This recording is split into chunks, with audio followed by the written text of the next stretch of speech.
Alright, ladies and gentlemen, we're gonna kick it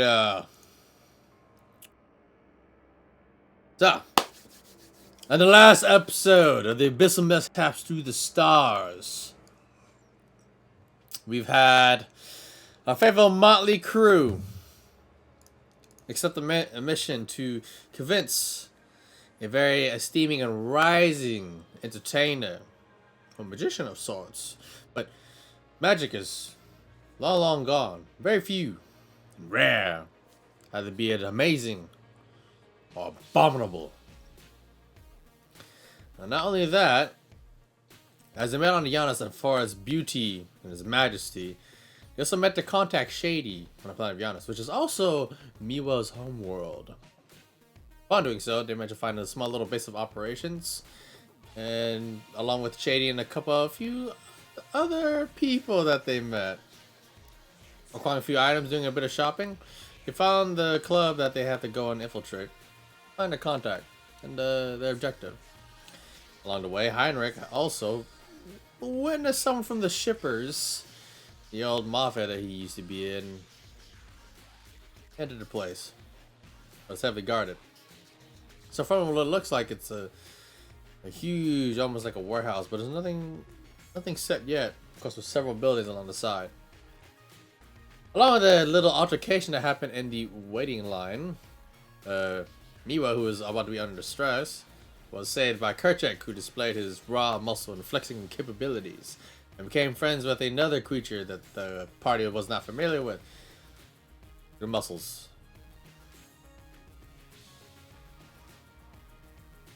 Yeah. So a couple of our party members got in, but Lillian, a new addition to the party, was refused.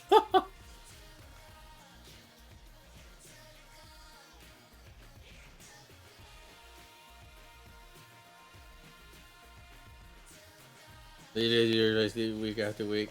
It's okay, Callie. It's okay. Alright. I'm gonna get out my notes and stuff here. I can fucking find them. What an ass.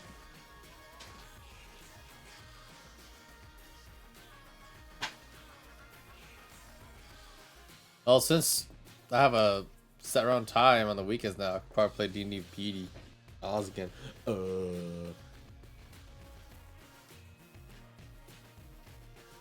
Damage, get the outfit. You can flip a desk. Well, he has what kind of outfit does he have? He's showing skin. I believe Heinrich is showing skin. He's like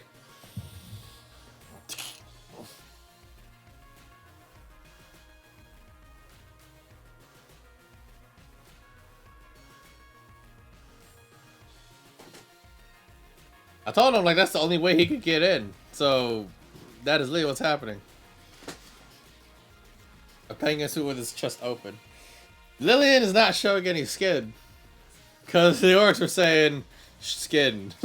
Skin. And literally, like Shetty said, you gotta show skin. He's showing skin. Yes.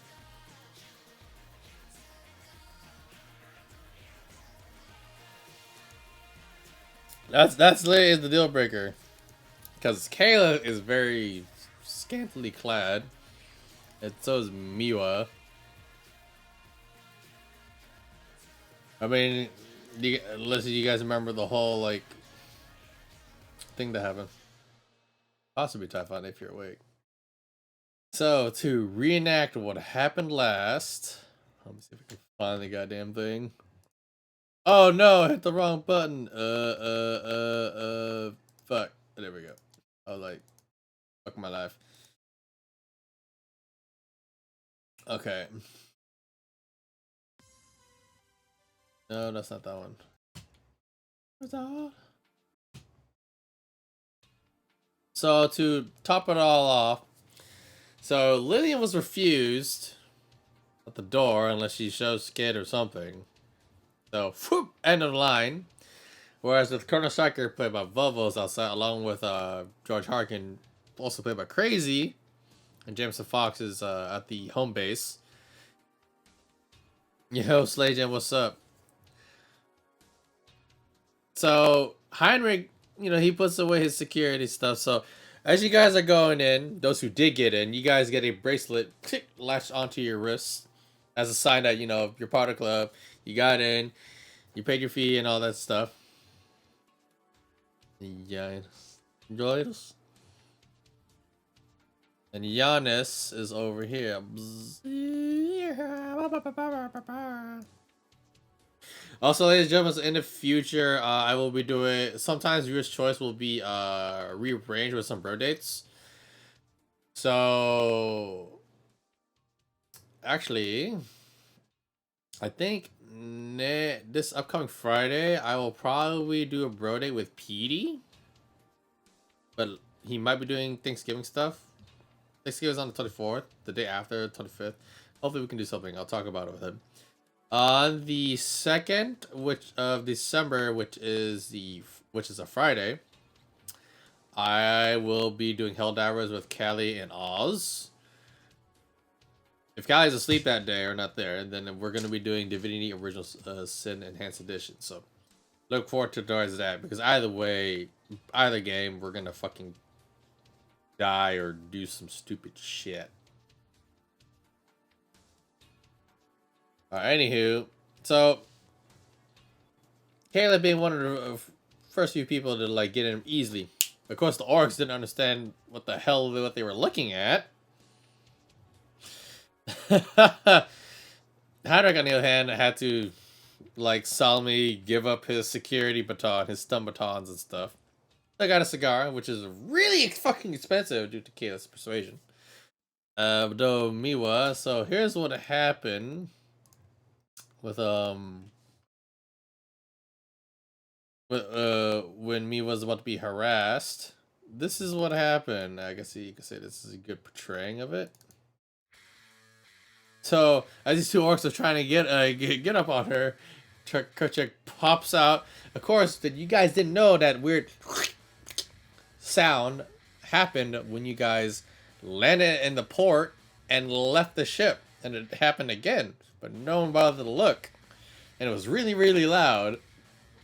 So he pops out the bracelet, grows big like the Hulk, like he usually does, scares the other two off. They run and try to go get the superior, who's pretty big himself, and they go into a flex off. And at that moment, like, after a few flexing poses, it became beautiful friendship.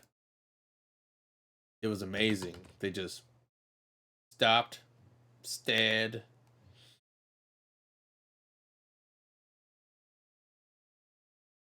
Shook hands. They made friends through their muscles and flexing. That's not gonna get up. Nope. But if I had to put a song for that crazy moment, it'd be this one. It totally would.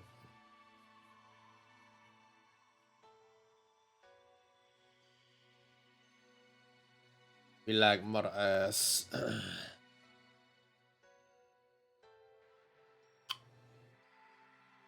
Now if I can find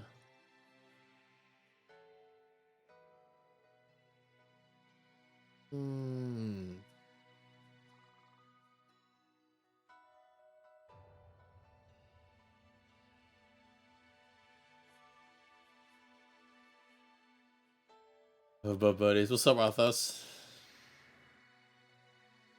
What's up? Yes, you need to show skin. So they're also getting ready to close the club. So let's put on some club music. So they have some music that's playing on the outside, but as you guys are going in, hold on, let me do this. So basically, it's like the nighttime of Giannis. There are many, many variant of lights playing about. Though you're still at the entrance, each of you that did make it into the club has a bracelet. It's pretty ornate. It's a bit odd obsidian colored, but it has a few little lights that show up every now and then. So it's still pretty good, and it verifies your entry into the place. So as each of you go in, you find like huge rooms, like lobbies. So far, there's no like disco lights or anything hanging about. Some of the walls are a bit plain, a little bit fancy colored. A few tables, a few chairs, couches.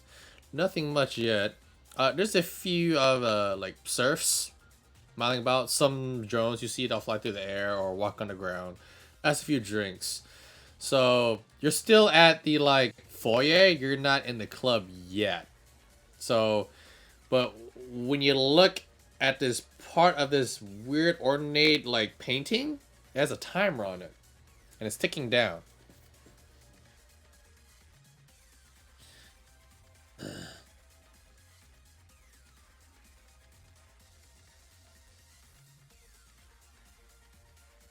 I have to put him down.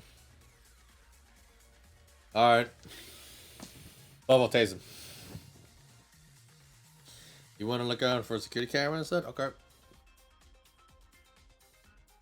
Yeah. Reception. What do you have? Okay, you're not really adept in that, so it's fine.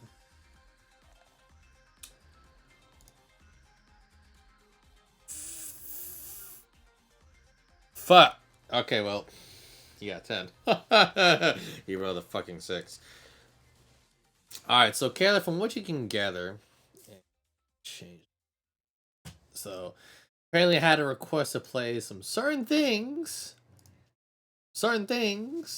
that apparently is like really major. So, alright. Valhalla. Valhalla. So Kayla, as you're looking around, pricking ears a bit, looking a bit, chilling, talking with a few people, you notice every now and then you'll see something shimmer on the walls. You don't see cameras though, but you do see drones flying about. They do have like recording lenses like all automatons usually do, or constructs. Every now and then though, you feel your feet like getting hit by water, but you look down and there's nothing there.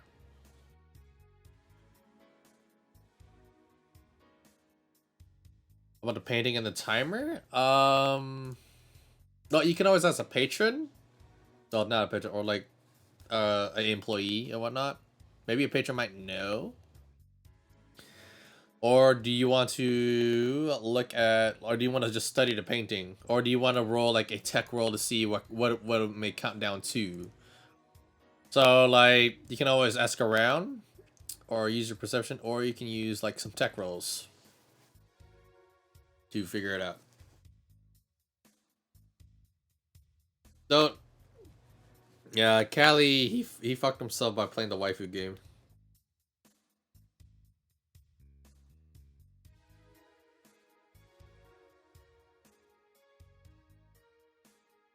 BD, thank you for the retweet.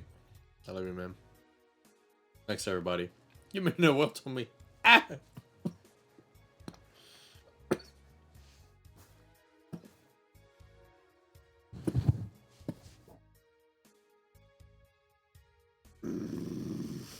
Yeah.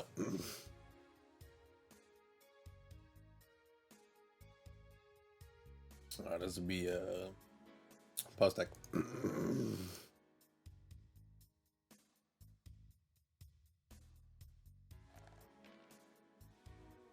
Oh, what think you are those?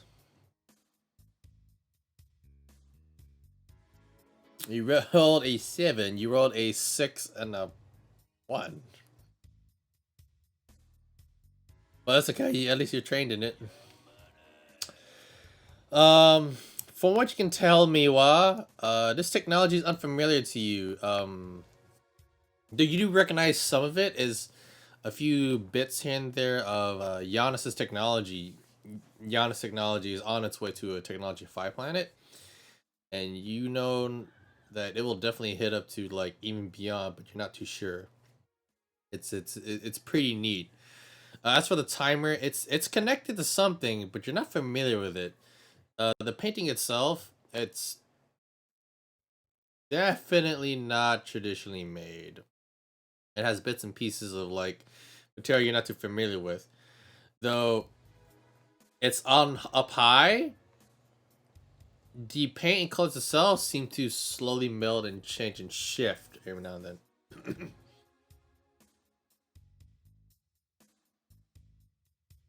What's up, Oz? Why the face palm, buddy? Overslated. Oh.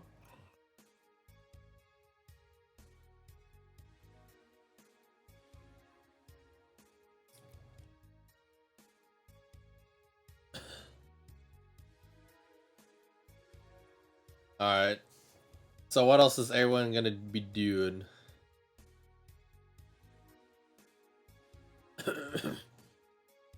If the wires lead anywhere? Alright, let's see. I'll do a perception check for you. Just try and, you know, get to bed. Sleep well, oh, sweet prince. Oh, far over the misty mountains go. And made outfit. What? Did you say cat and grill made outfit?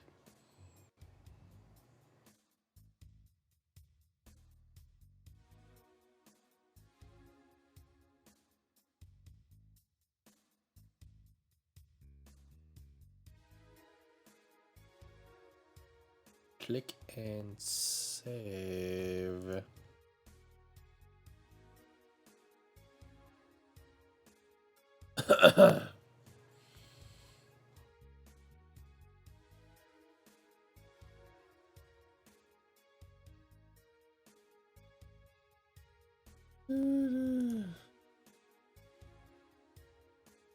Yeah, probably has to trying to copulate. You know, he's trying to copulate, and then this kid, the word, the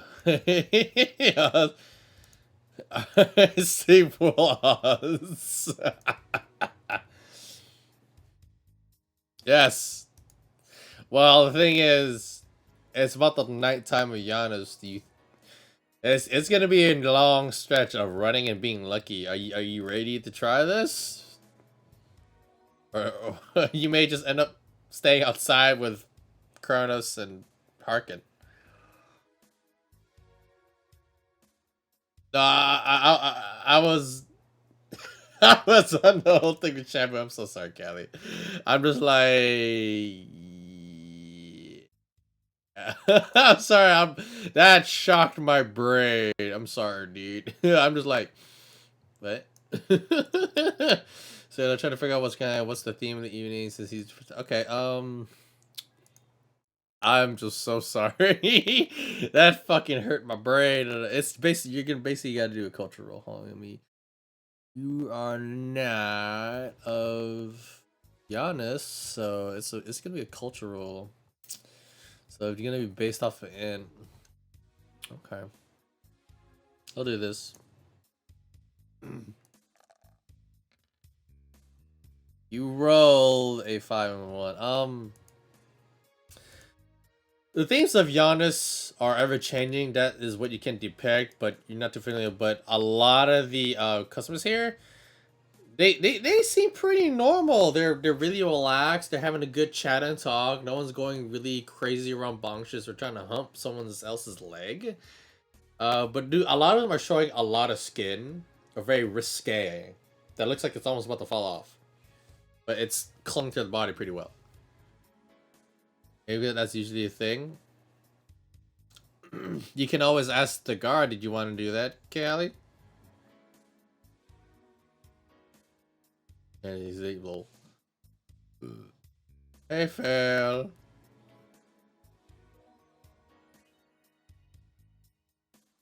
You have a sci-fi one. Anyway, cost outfit thing? Okay, so you're going there. Okay. He's literally doing it. Literally.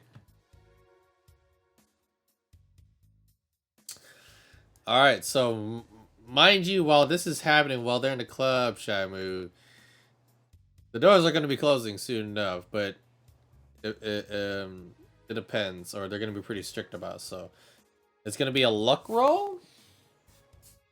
And let's see. Oh, you're level 1. So who else is a warrior rank? It's Krena, so you would have the same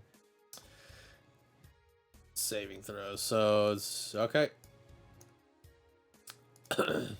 So you're gonna have to be doing either a. Oh, actually, I'm gonna leave it to 3 different rolls.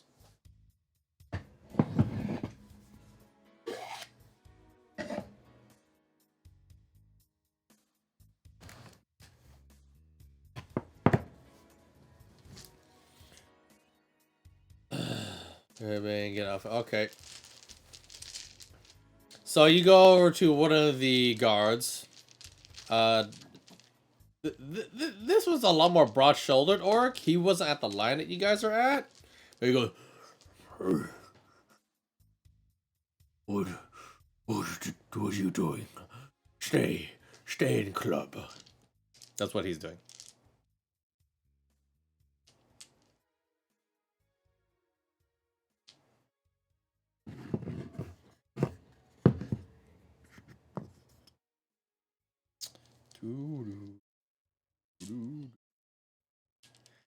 Let's see.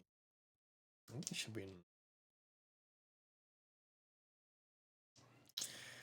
Where the hell is it, mother asshole?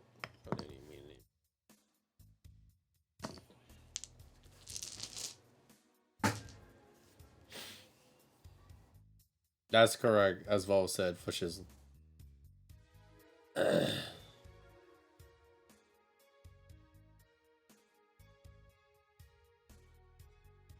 Hey Marty, how's it going, Miss Marty out loud? That kind of seduction does go for a fucking leg of lamb. You'd be surprised. Okay. So what I'm guessing is you're trying to see if you can buy some time. Are you asking him to buy some time? Or are you asking him like just to let you out? What are you trying to do?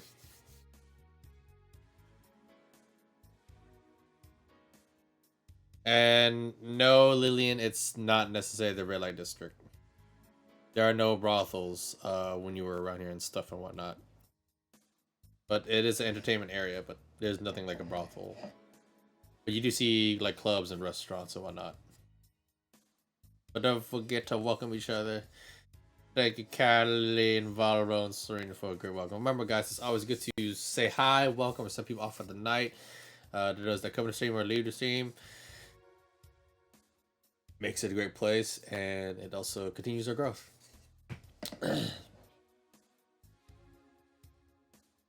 Guys, keep doors open for us because we got it, and he's got the proof of it, so you can go. Okay. Fucking plus. Oh, how much of a fucking plus do you get? You rolled a fucking 10 again! He gets a fucking plus 3. Oh my god. Okay. So the orc goes. Just show you. Fine. You have. Oh. 30 minutes. 30 minutes. Oh. Wait. Oh, boss! And then you see a much more larger orc goes like, oi, what do you want? And he's like on his 2nd level. I see a bit of a stairwell, but it connects to nowhere. But you can see like there's one bigger dude just like overseeing everything. I don't want out. What is about then? Oh, how much time do they have? And he starts counting. He's pretty tough, but he's like, this many. So you have about 10 minutes.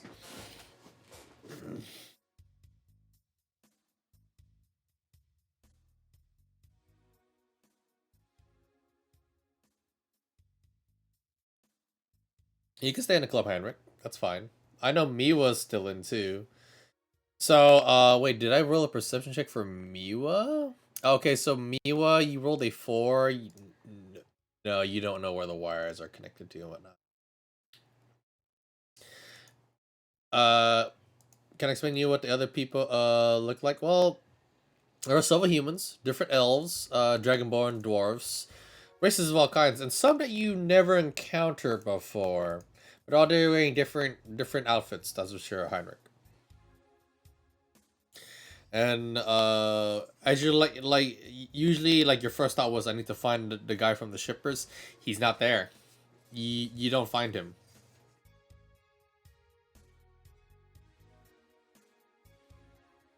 Okay. So for Miwa, let's see how lucky you are. Oh, puncture! He rolled 15 versus 14. Woo! So you managed to find someone that seems to be really like highly dressed, like of different status. Like they've been here, they're just chilling, like around looking at their compad. It's very astute, snooty female high elf. Think about you, and she looks at your dress, but she also looks at your belt. That seems to glimmer him down. It's like, oh, well, hello there, sweet thing. So she's very interested in you, but she's more so in the belt. She's staring right at it. Oh my god.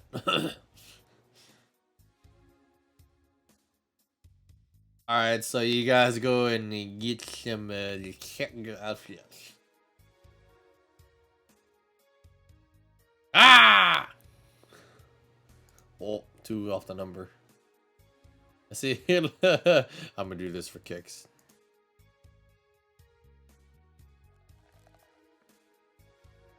Alright, well, I wanted to see if you found a certain thing when you guys went back to the shops, but apparently not. But it's okay. So you go to some of the shops and find a very odd mixture. It's like a bikini and corset mixed together with a couple of cat ears, and it has a few little frills. Definitely a lot of costumes outfits were bought out for the club. The Inutile Club.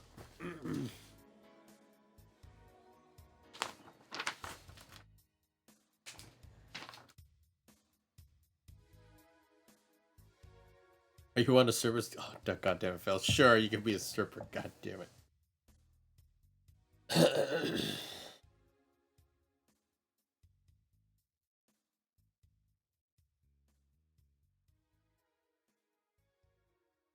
Okay, here you go.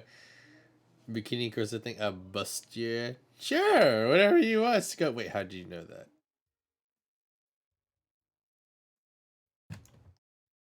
You have embraced the ways of young money, I see.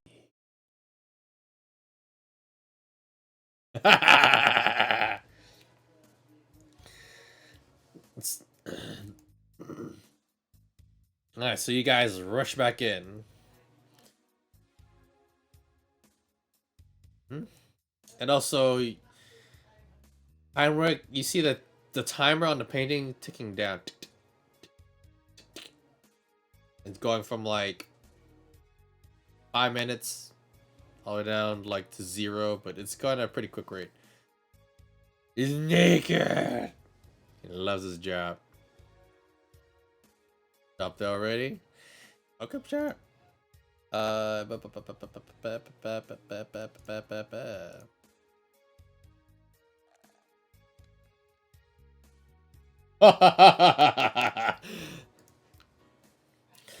You get it turned down a bit of a notch, but who's paying for it?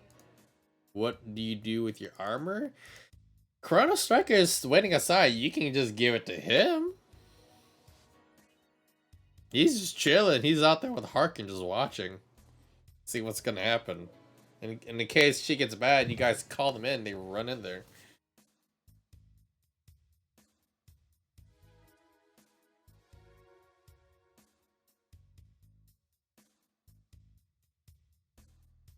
Okay.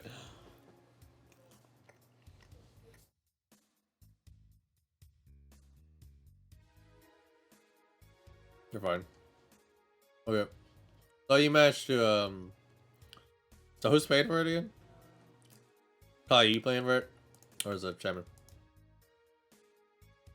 Yeah, Shaman has no money. So that'd be you. Probably say it's just 100 credits. You're dead.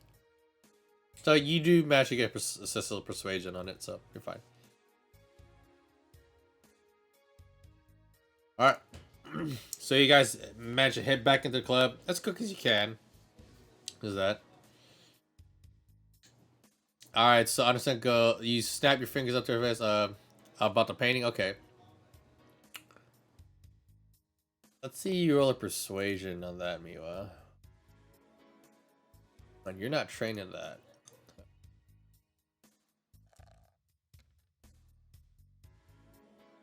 Alright, roll 8. The high lady goes, well, the painting. Very simple, it's just a simple design. The colors just change until they will resolve onto one image. It's never a true image yet.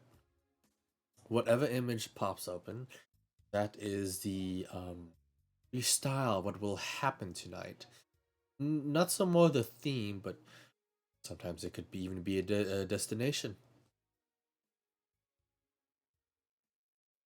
So that is what the lady in front of you tells you. Let's go. Oh, Miwa. You keeping your scarf? Okay, here you go. It gets cold when you're sledding, yes. You're lewd. Weird. Pants.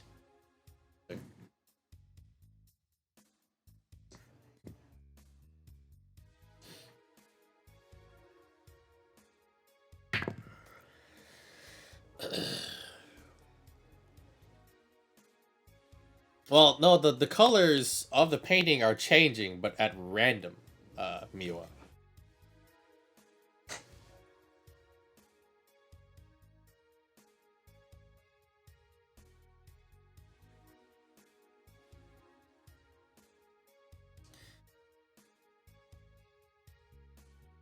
As you're walking past, the orc goes,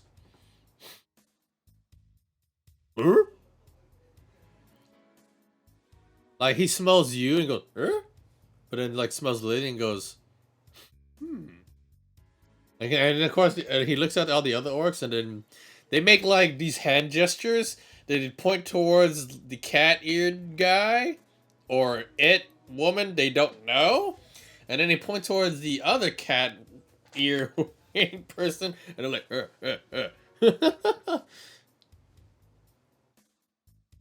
Oh my god, Fail, you bastard.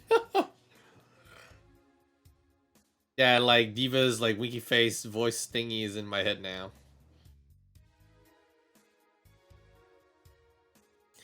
We're still not getting it. What she told you is not the theme. It's what style is gonna happen tonight. What entertainment, what the DJ or entertainer will do. And as you remember, let's see, Sukiku Yamamoto, the half of rising star of Dolomite Entertainment. She's known for being a pretty outrageous, random. So you don't know what may happen.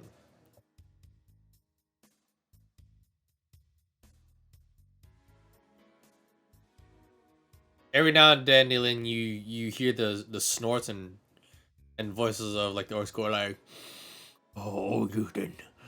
So it's like some drool. Yeah. I few of them. Yo, Chad, how do you? I'm okay, baby. Is it got your trumpet? Yes. Yeah, okay, with you letting have that. They're like, as long as it's not a weapon, they don't care. At this moment, to your left, Miwa, a young man with a couple other guys start walking towards you. You know, he's about to hit on you for a good moment. He's like, "Oh, hey, baby."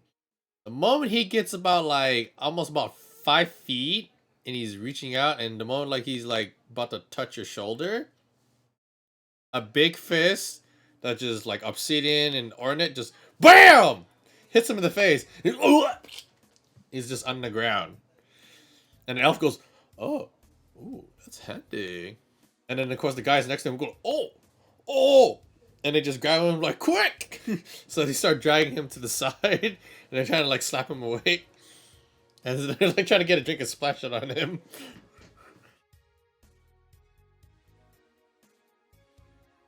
You can't be wrist mounted just for years. It's on your wrist.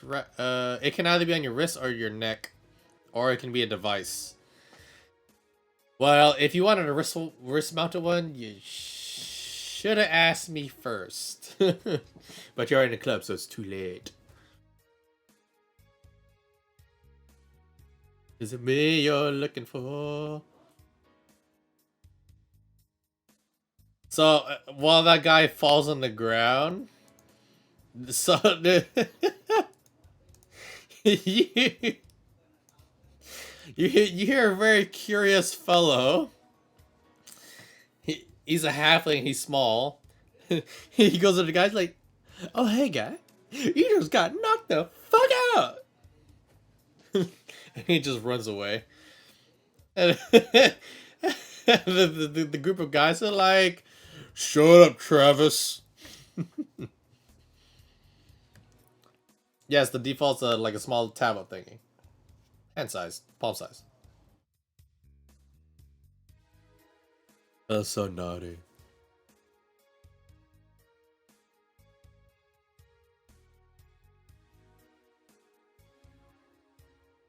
Oh, Doyle rules. That's right.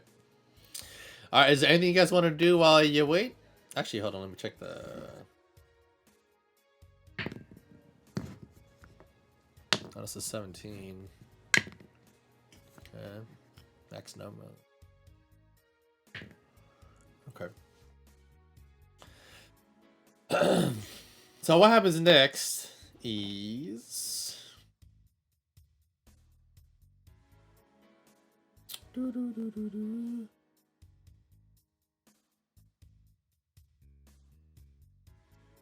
Fight me!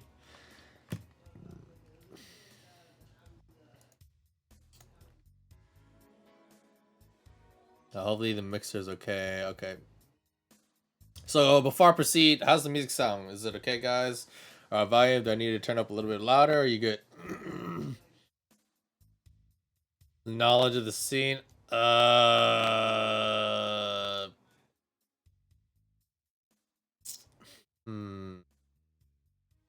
I'm just gonna make that a straight charisma check. Straight charisma. Let's see. 2d6 plus 1. That's what you get. You roll a 6. Some people are like a little bit weirded out by you. You kind of maintain a pretty good stance, though. Like, since you're right next to Kayla, Kayla kind of looks over to you, who's been in a bunch of clubs, by the way. So, Kayla, you know the etiquette and attitudes and styles of clubs and how to act, and then you're knowledgeable of it. But you do know when someone is being a wannabe. And no one likes that. You can find the owner of the club. Alright, how's that now, Perkins, for the music? You good?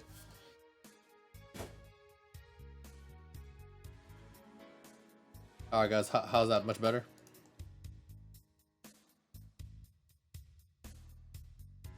The body looks scary, lol. You asked one of the orcs. He looks at you, go, hey, what you be wanting with the owner?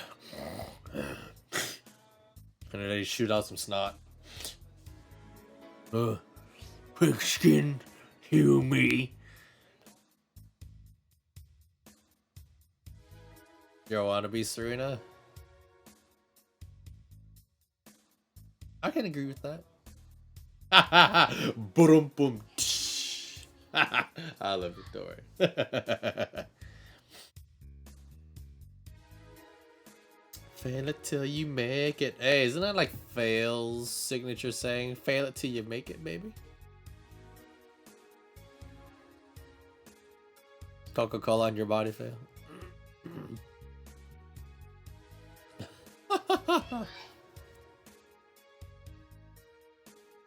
Ah, cool.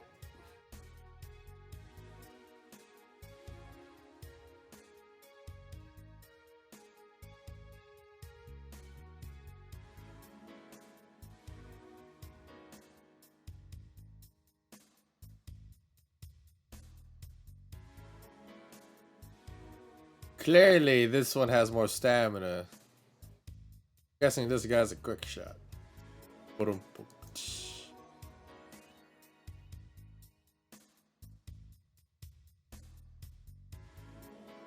maybe you work as a bouncer.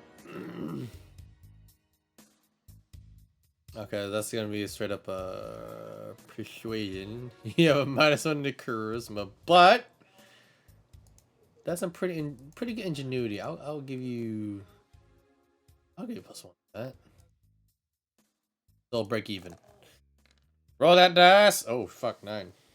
Okay, so well, it would have been an 8, but you needed a 7.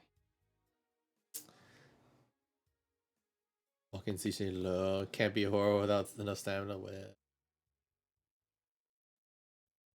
So on a skunk or Miwa, if there's anything you want to do, let me know. So there looks at you, goes.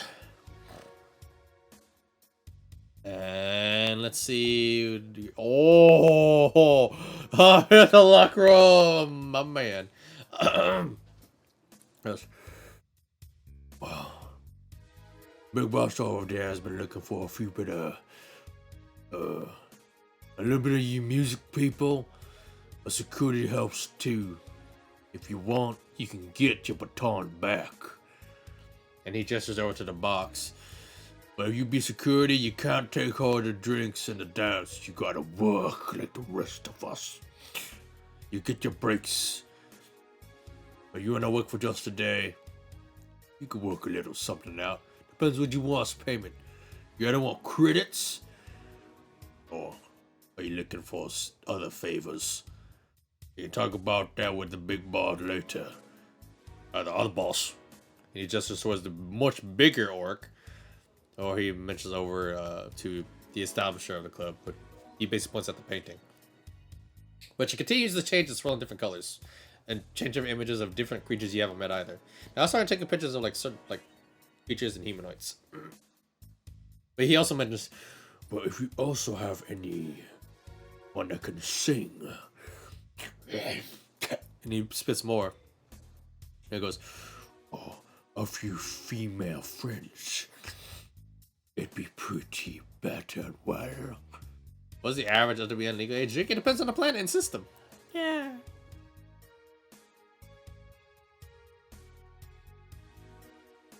Casual. Well, with what you've rolled, from what you can tell, it's something new. You haven't done it before, but it's definitely something to research about. On that, you order a drink. Okay, so you grab a drink from one of the servitors. Now every now and then you hear like a random sound coming from like your midriff. You hear something go, and then you hear, and you feel like Kerchak is slightly sliding around, but you have a feeling that like he's looking around.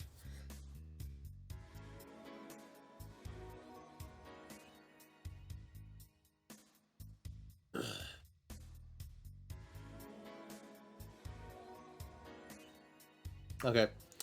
These surroundings, pretty simple, plain, ornate walls. Black, sometimes white, because the walls just also change colors themselves.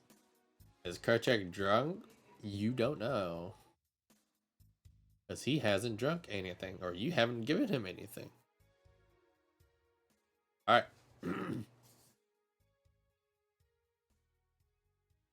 Let's see.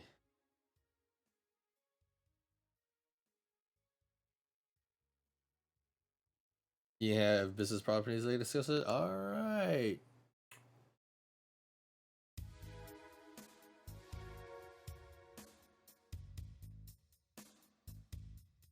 Maybe I can put it twice now. The club, there's still a couple of patrons still filing in. It's the timer is almost down. It's almost finished. You poke Kerchak and you feel like, ah! You got tickled. Alright, you want to talk to the club? Business, huh? Okay. Could be a business role. This one should be a bit more. We'll go with the 10. Roll a 10.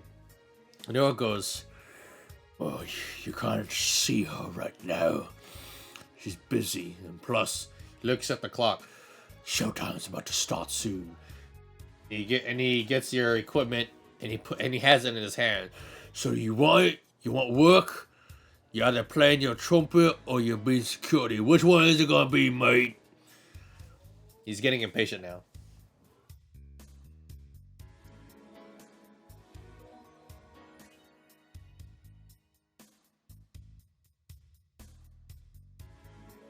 Shit spell. Oh my god.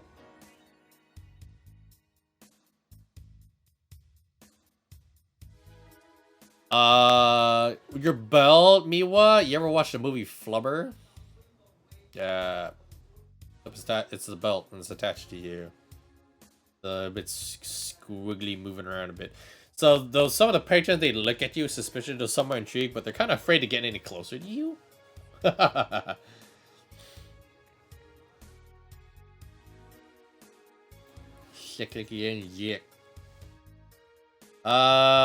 Depends, man. We'll see how long people go about.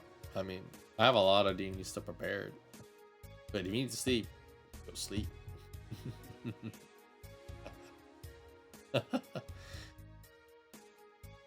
But yes, if you need to sleep, go sleep. Guys, yeah, I read it. I said it, but that's basically what the club is like. It's just a lot of patrons are just clamping and the timer is going down. Yep. It's okay to be talking to Fail. I love you, buddy. Bastard. Even though you're naked. I think we should probably get you a chastity belt soon or fix you. Get him spayed. Oh, we'll tase him. Quick. Before he leaves. Alright. Alright, so he puts the box away, you know, with your batons and everything. He goes, "Very well then. Go right over in that corner over there." So he points across the way for you to go. As you go towards the bar, well, actually, sorry, it's not bars. There are none. Like I said, there's only chairs and couches. The only thing that's giving you guys drinks is these floating robots and automatons or live servitors. Nothing's happening yet. But as you're like looking around for something like that, and Henrik, as you're going towards the corner, as you finally made it to the corner, a door opens, and then this big orc face comes about. "So you want to play, eh? Alright then." And he grabs you and pulls you in, and you're put in the dark. You're like, ah! So as it happens, you're put into this odd room source, and there's different amounts of staff. So you go like, move it. And he just basically keeps pushing you along the way. So you can find a few other musicianists. They're like sitting there waiting. There's a lot of them that like you're not familiar with at all. And then, you know, he basically like pushes you into a seat. "Alright, here you go. Stay here." And there's another guy that's been looking around like, "Oh, we got a new one." Now, as it's happening,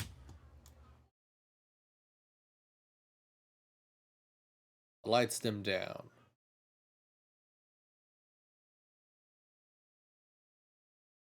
Complete silence. Everyone's looking about. You can't see anything.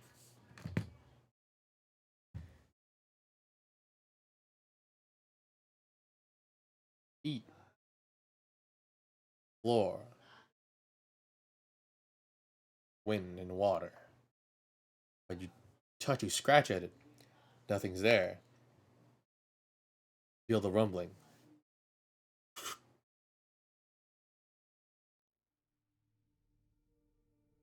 You start to hear sounds being played. You see an image of your room. The walls start falling down. Of other lobbies. Of the same image of this beautiful woman. Partially elven. Definitely not real. We also see a couple of other visuals. Of other dancers. Some of them are in like spheres or cases. Some are attached to VR equipment. Of course, she's playing that violin. Lights start to shimmer. Everyone's clothes start to change back and forth. And then you feel the bracelet light up, and you feel something being injected. And that's happening. The lights start getting brighter, of different shades and colors. All the walls start going down. And then in the big stage, you see this one figure attached with many wires, fling her fingers all across. As she moves, so does the violinist, and then so do the other dancers. And of course, on the top of the cages, along the catways, there are more dancers as well. Everyone starts moving, and then you start seeing a bunch of other things come from the ground. Bartenders, serving drinks, even some small little food areas. But as this happens, as the zenith, the great pitch of the song starts rising and rising, the whole place starts to move. All the walls disappear. You see the outside walls. You see outside. You're in a different realm, but you're still in the same spot. The place starts lifting up. And with it, so does everyone else, as you float across the sky. As you fly across, the beat of the music starts pounding loud in your ears, in your body. Everyone's outfit does not stay the same. You see that the parts about the loose skin and risque areas change color, change their outfits. So for Caliph, you see yourself switch from like a suit, shorts, t-shirt, something more risque. Same for Lillian, who will have her outfit, her little bikini bustier coaster outfit, also changes at will. You try to feel for it, but it feels normal. But the look is definitely different. But it looks different out of nowhere. As for you, Miwa, you depict this and see this technology is definitely advanced. It's not normal. And as you gather around, the club lifted off the ground and you're moving through the skies.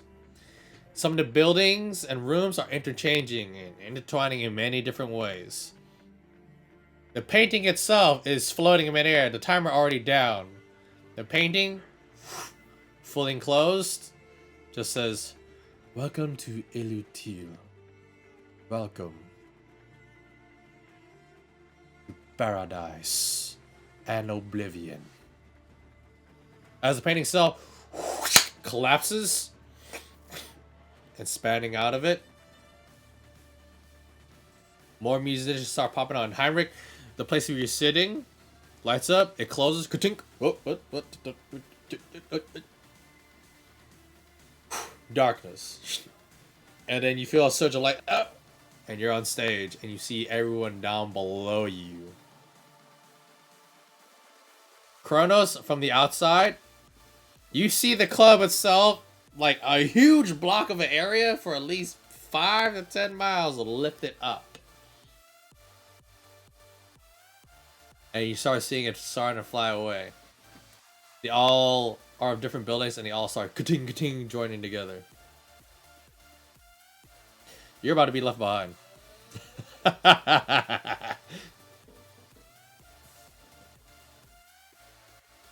Anti-Rick, lol.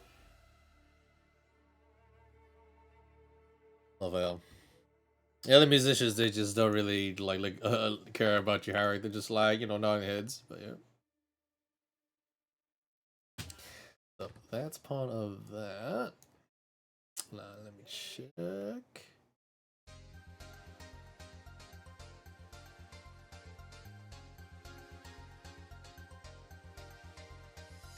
Good deal. So the music starts changing a different beat, and Heinrich, everyone sees Heinrich, and he starts playing the trumpet. He comes with the opening act. So you're a bit shy at first, Heinrich, but essentially you start picking up the tune and start playing with the rest of the band.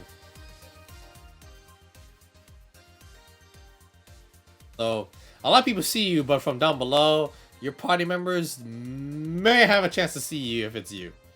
Lots of chanting at will, though. You want to grapple to the building. Okay. This is gonna be pretty hard. Let me see what you need to do for that. I'm gonna see how lucky you are first. Okay, you're fucking really lucky as shit. So you basically just like, bam, tink, and you're like, ah, and you're being lifted through the skies on this flying moving club. Let's see if we can figure out what's happening in his body. What effects they just had on them. That is gonna have to be a... That's gonna be a medical check?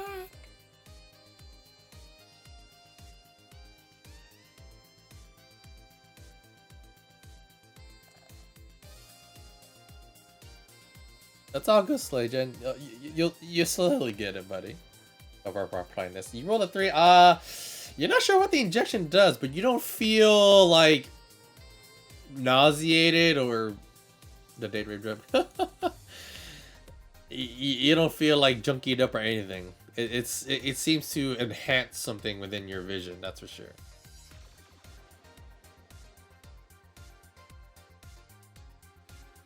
Yeah, Batmobile, yeah. So he's literally flying. So, by the way, buddy, you realize you hooked onto a flying club. Oh. You're hanging out to it for dear life. What are you gonna do now? This is gonna go splat. Maybe. And Hart can follow behind you? He doesn't have a grappling hook. So, let's see if he can actually hold on to your booty.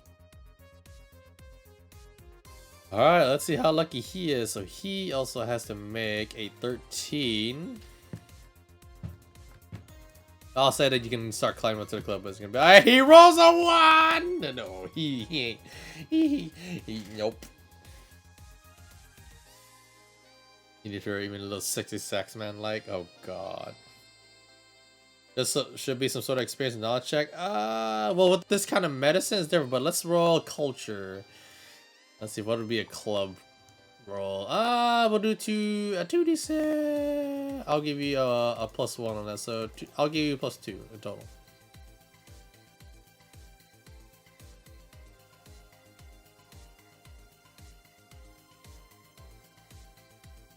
Well, ladies and gentlemen, I think that's what you call a critical roll on a skill check. Well, that's some PogChamp right there, people. Yeah, for what you know, many clubs, they usually either dope people something up, or either for better or for worse. For what you can dictate, you do know that some clubs, they don't do that. Instead, they enhance your vision. They feed you a bit of illusions to make your experience a lot more... Definitely a lot more better. Definitely it's like changing outfits right before your eyes and how they look and whatnot. But that is definitely what you can discern. I'm kind of like shocked by that roll, but I asked.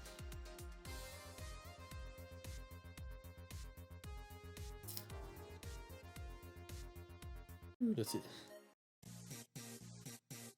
As the music changes, someone on the guitar starts hitting a pretty good riff.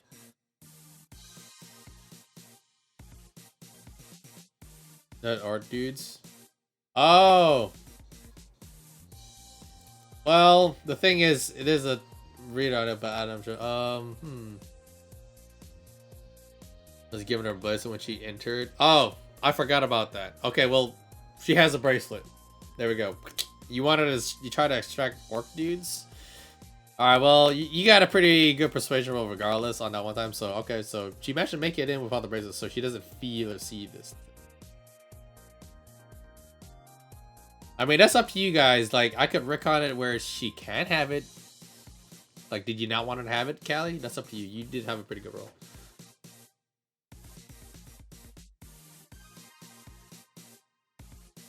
I mean, do you want it or do you not? I mean, he does provide a pretty good distraction.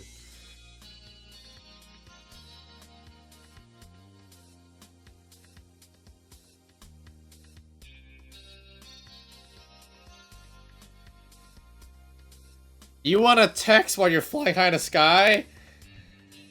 Grapple hook. Bing!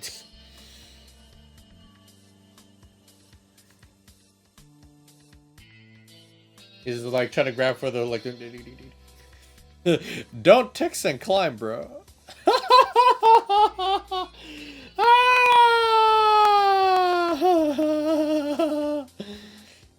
No, you already said that, dude. You already said it. It's too late. That's cemented in stone. Nope. Not this time, buddy. Let's do a luck save. So as you reach for your compad, it flies away out of your hand. Bye-bye. Bye-bye, compad. Oh, let me take a selfie. Take a selfie while I was like, hey guys, I just flying through Giannis grapple hook to the club. Make a postcard, wish you were here. Yes, they don't really have much of a scanner, but they do have a camera. Kelly, yes.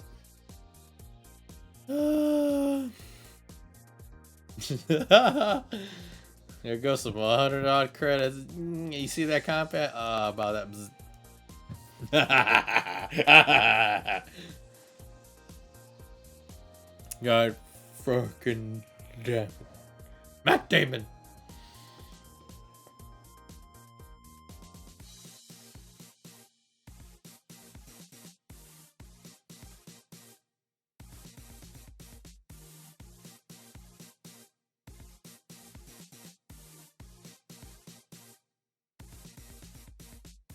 Alright, as the club starts going further, the lights, the show, like the dancers, the images are changing way back and forth. Of course, the DJ in the main center of the stage is working pretty profusely. And then as she signals towards the band at the top, along with the change of like colors and the tunes. Henrik, not want to be upstaged by this guitar as a douchebag, you step forward. Along with a couple other dudes who join with you. Hit some of that.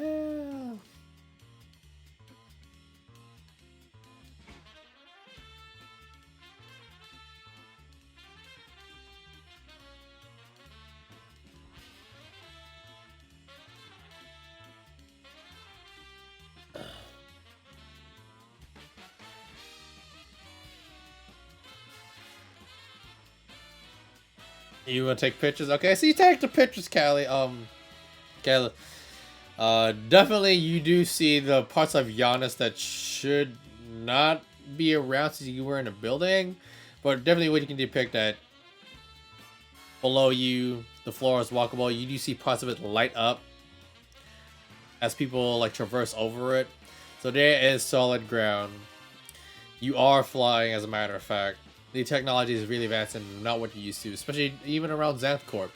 This is very unique. This is one of the things that Giannis has accomplished.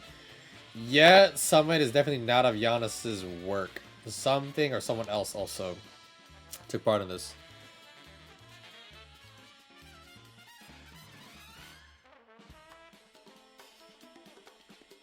The evens are normal. That would actually be a physical effect saved.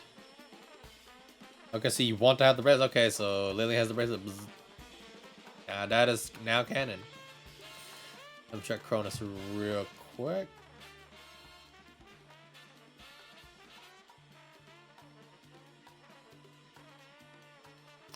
You gotta get a 12.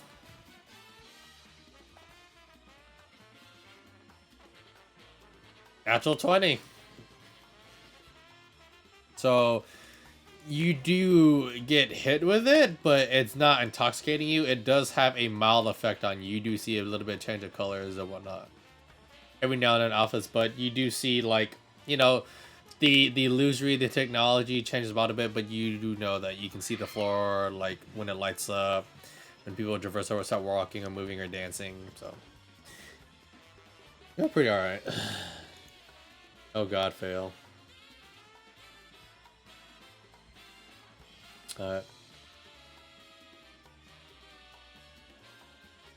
Like there's a vision there, like how the scene how it looks like is there's a one cat girl Kaishin looking chick with like maid ears and a bustier standing still looking about.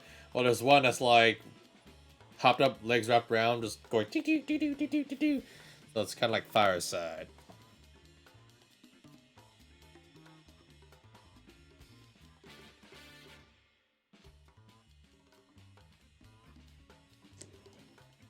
Shame about that combat. That is now canon.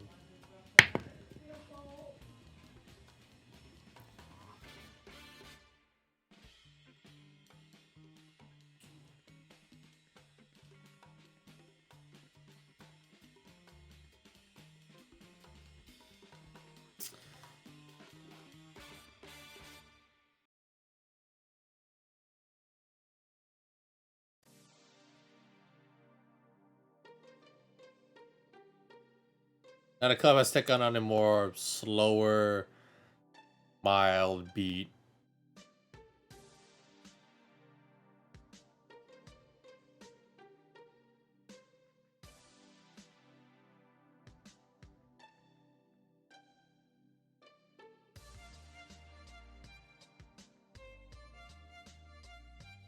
It has when it feels really uncomfortable. There's a couple of people that are socializing, chilling, milling about. Some are pretty like freaked out at what's happening. Some are just like chilling about. You see some of the like guards would drag someone who's kind of like unconscious and dragging them slightly away. Randomly at times the parts of the building shifts, and like one bartender area will switch with another, along with like another area like meant to eat, or there'll be like places where people can go to like a restroom kind of outlet thing. Like there are literally like robots that will come about and they have like a sign over the head that can lead you towards like if you need to use the restroom or whatever.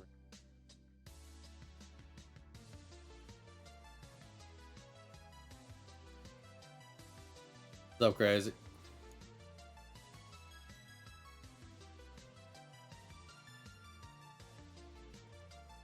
Alright, this is gonna be athletics for you, Mr. Volvo. Okay, you rolled 11. Rolled a 6 on one. Holy fuck, rolls. As you start climbing, ting, ting, ting, ting, ting, ting, you manage to grab onto the outskirts and kind of pile into like the courtyard of like the club.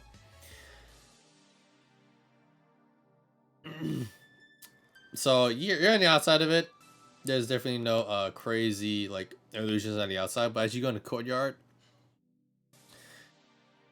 the guards are there and they're like, "Oi, what you doing here?"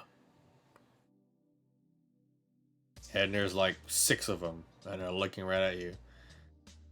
You're falling combat? Let's roll a luck check for him. Yes, he can! He's lucky enough. So Harkin, as you see Kronos go kaboom with a grab, like, phew! You're like, huh? And then like a few months later, you're like, oh, the club is lifting off. How do I chase it? And then out of nowhere, while you're like scratching your head, you're just like putting your hands up like this. Hands in your hand.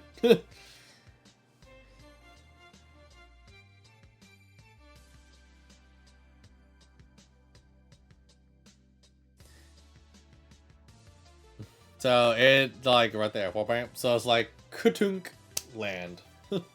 Is it like ow? An avid free runner. Wow.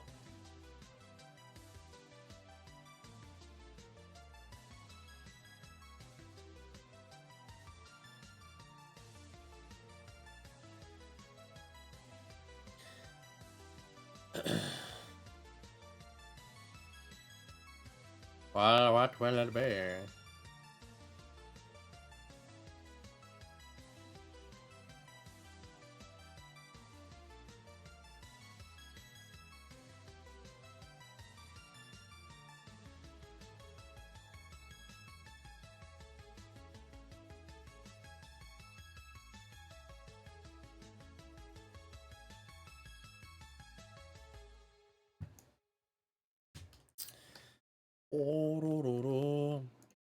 So as the chill out mood goes down a bit, a different setting happens, and one of the figures next to you, Hyra, goes like, "You can rest now." So one of the security guards definitely stay with you guys as everyone takes up for you guys to take a break.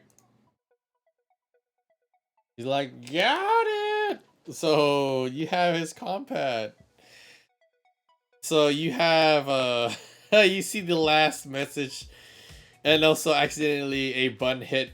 So you see a picture of Kronos, this dragonborn, like literally just like trying to text, but he took a picture of himself like hanging from a grappling hook on a rope, and there's the building, and he's basically in midair.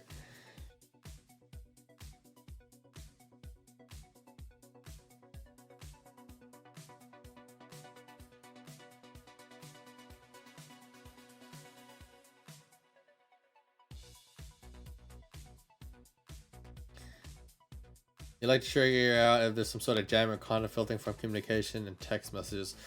So we're sure any message from the club to anyone down below won't be intercepted. Okay, well that's gonna be a tech check, man. Let's see, that'd be post tech. You're not trained in that, so it might be a bit tough for you.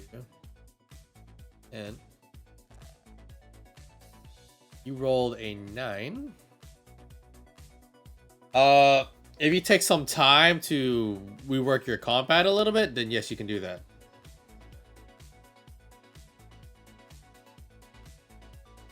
Yep, so crazy Harkin, you go through Kronos' phone, his combat, and you see quite a few pictures. Yeah. Lelude. Guy looks at you, goes, she signals me and then we do more shows. So I'm not sure you can just sit there, or well, if you want to go down below though, that'll be the end of that. You want to stay here, you want to go down?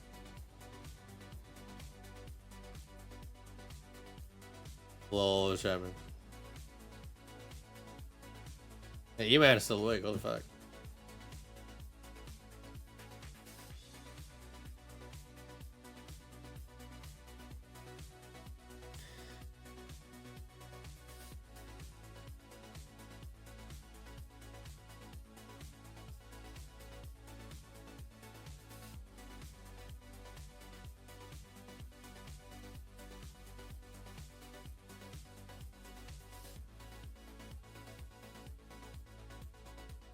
Will anyone in the club?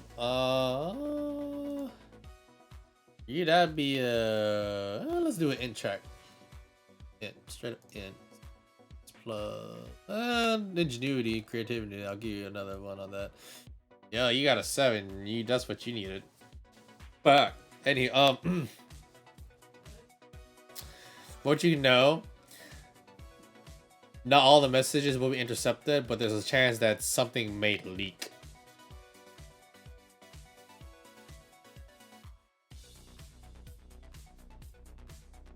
Like a tank operator. Yeah. Oh my.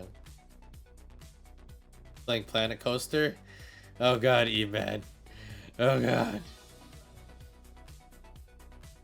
That girl's legit.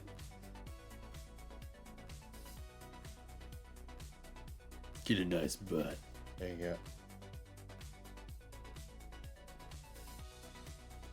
So that's what you know, Caleb.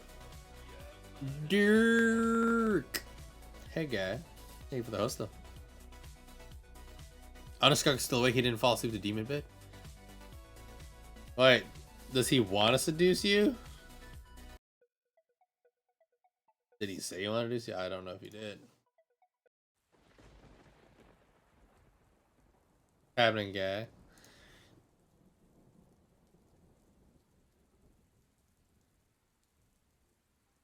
Okay.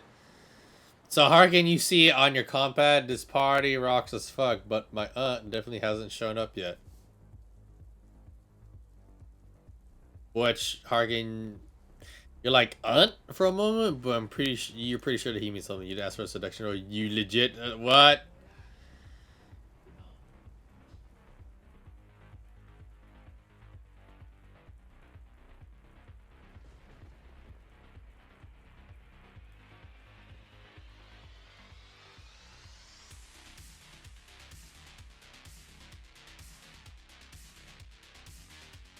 Well, that's persuasion, so I'm not getting additives towards that. Roll a 6. Okay, so let's try Lilia. Let's see how she's affected. That's maybe straight up charisma roll.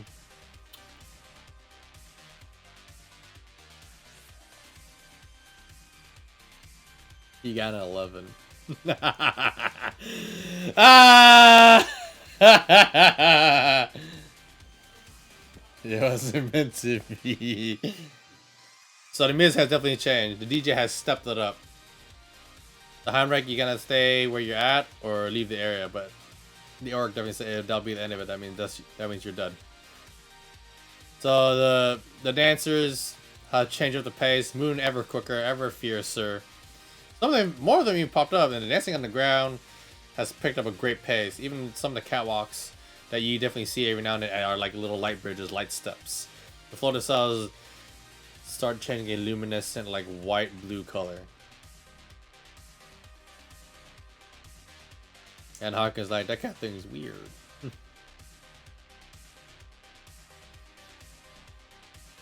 So no, there you go. Done dancing. Alright. So you go join in dancing. Every now and then, like, Kerchak hasn't done anything yet. But it looks like people like aren't aware, but it looks like Kerchak goes off of people's emotions, so if there's no ill intent towards you and anyone's just enjoying themselves, you can depict that he's not doing anything. Of course, kind of taking notes in your head about it. So who here took a drink? I know someone said that they were drinking something. I forgot who it was.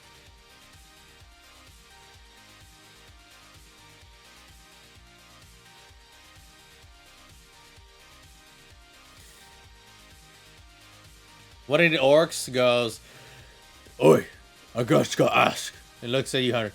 "Do any of you know how to sing?" A lot of musicians are like,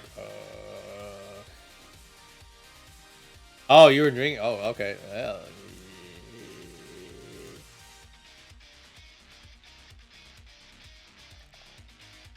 ah, fuck!" Well, natural 20. Crit physical effects saving throw, guy. So, the drinks are really strong. For a moment, you feel like, like your heartbeat was about to stop, but you actually, you drink it, you just take it.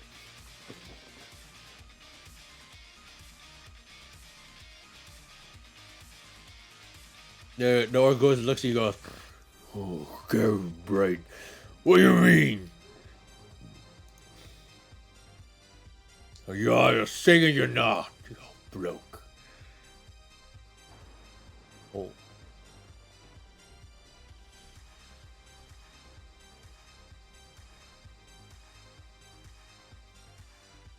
Yes.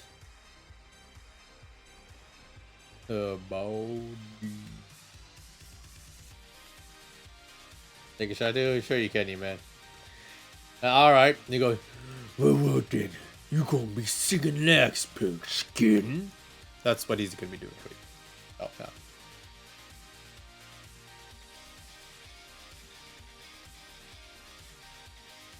Definitely you guys don't know where she may be. You're looking for a very young, half-elf woman.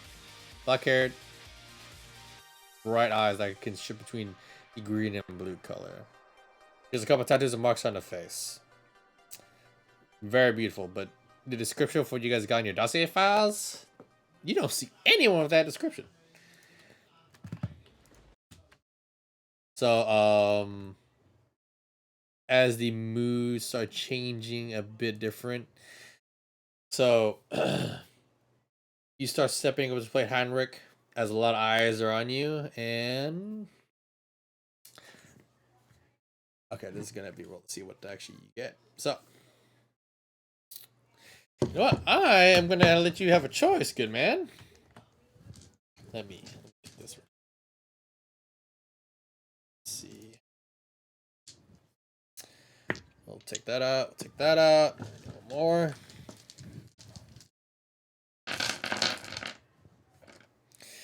All right.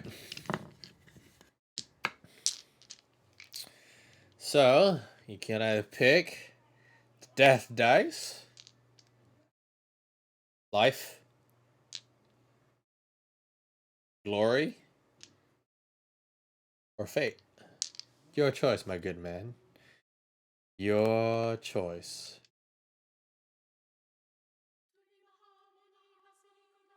Pick one.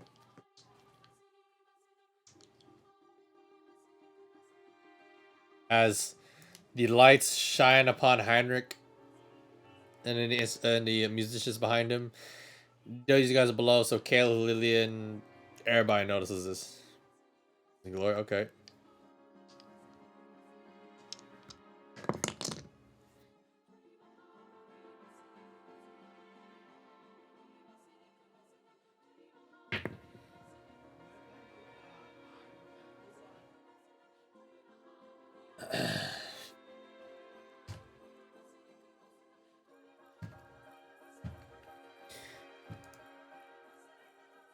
As you step up and take the stand, start getting ready. You should be the maestro, the other musicians. Starts out slow.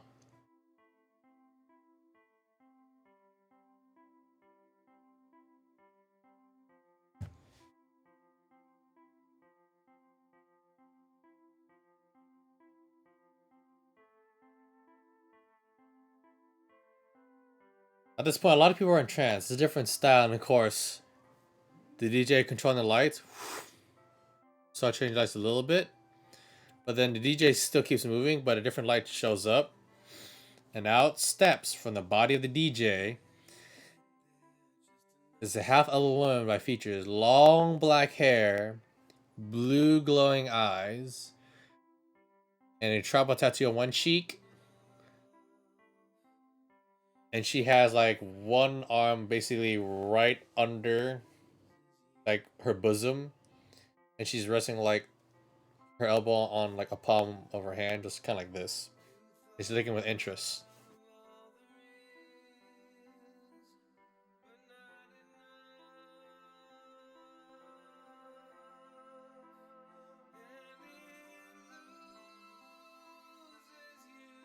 And glide to safety. Well, the guards are still looking at you, Kronos. What are you gonna do? What do you say to them? Because they caught you.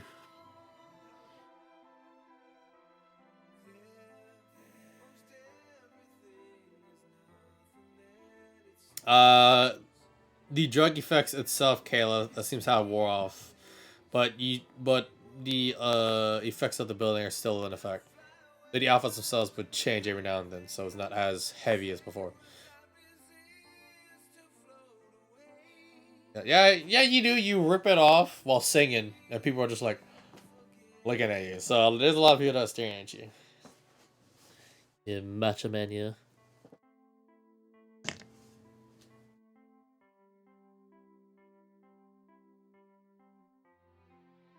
When you're looking at your cow, there.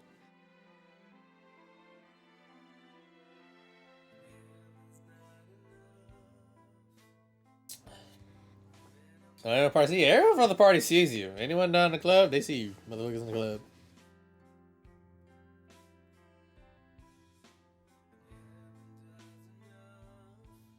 So Harkin, you get a picture beep on the compad, and you see the target, the one that you were sent to convince to come to Bakassi and side with the Bubba's company.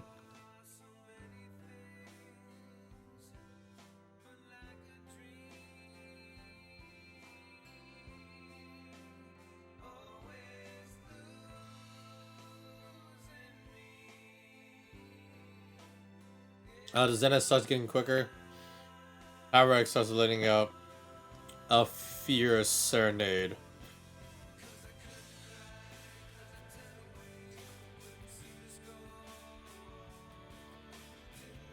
Keep Kali awake, guys.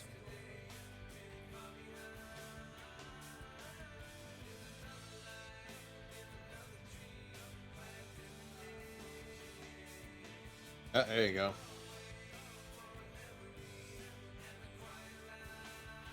So Kratos is gonna have to do something. You want to jump on and glide to safety? You can try. Would you like to try and glide?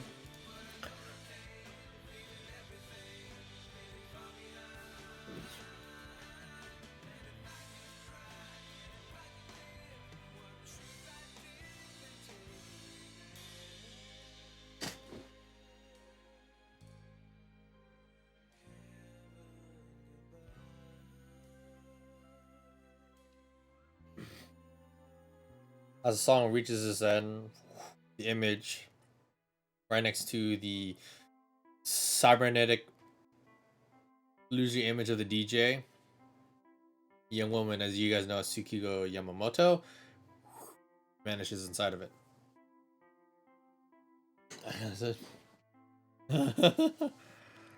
What's up, Yuri? They all look at you, they're like, Mono goes, "You're not in the club, right?" "Yeah." "I say we eat him." "Sounds good to me." And they all start taking out these glowing blades that shimmer, have an edge to them, an odd edge. And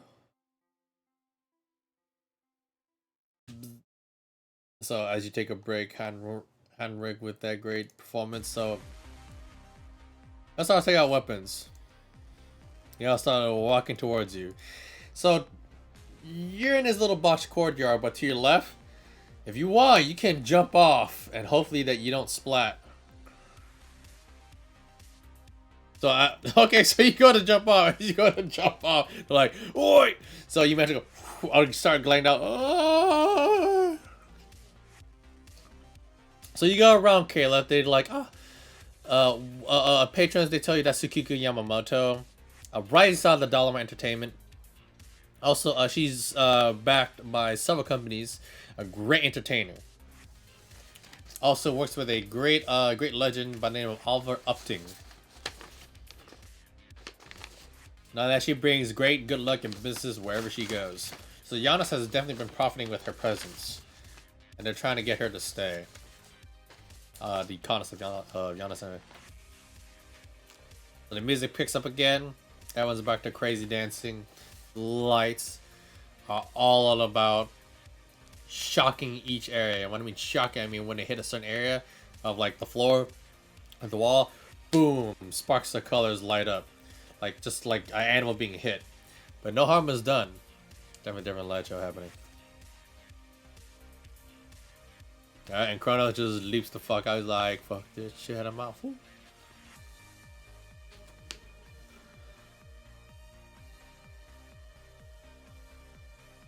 So, Harkin, as you're down below, what happens for you is this. Looking at my notes. Why are you on the gun level?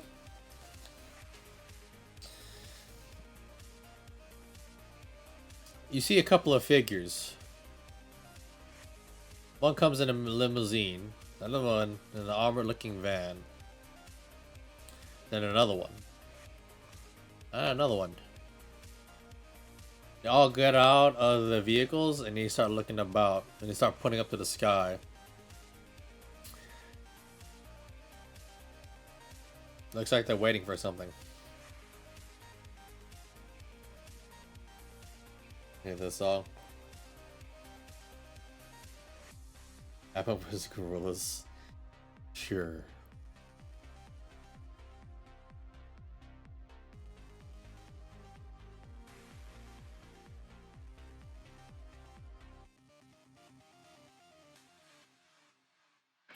There he is, lol.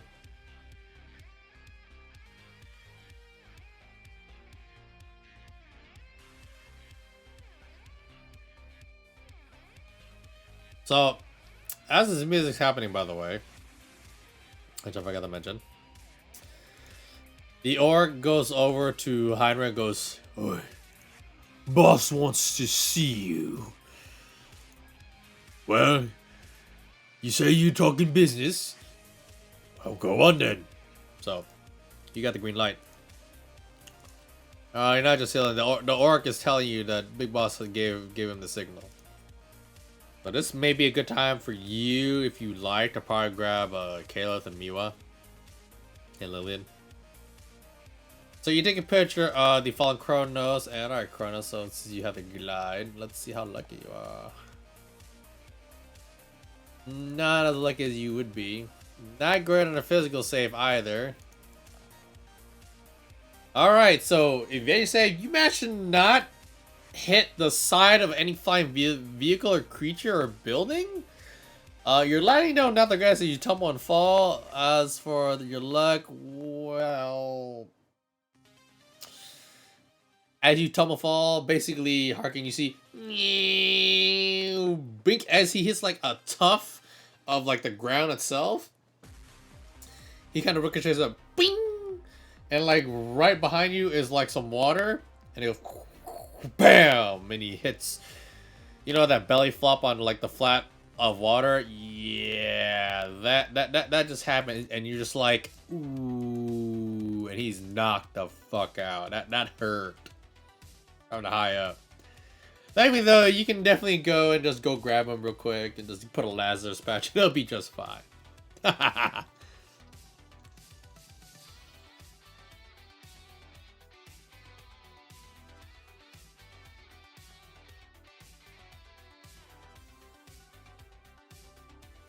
Dog goes like, fine, go get your friends. Go in this spot. And he points like down below. There's a bartender area. But of course, right next to it is also like another orc just sitting there.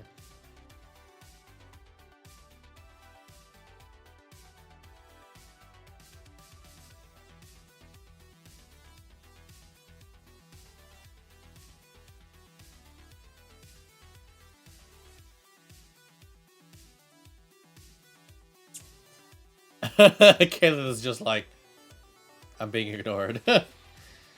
Yeah, he landed right like 20 feet behind you into a lake. Into like this little pond water area. You're in an entertainment district, so it's like it's really like chill and whatnot. So yeah, so he's knocked out. You can go grab him, save him, put a last patch on him.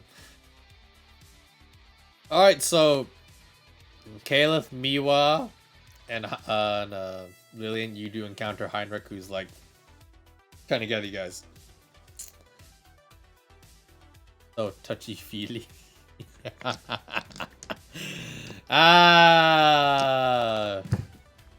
like this. Fuck. Fuck me, mate.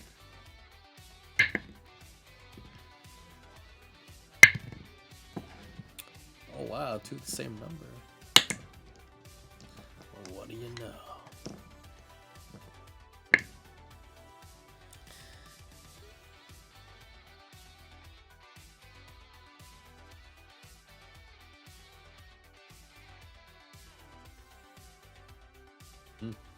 Miwa, did you want to do anything at all?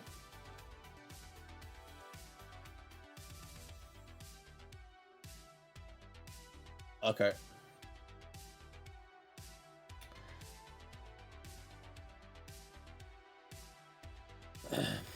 Alright.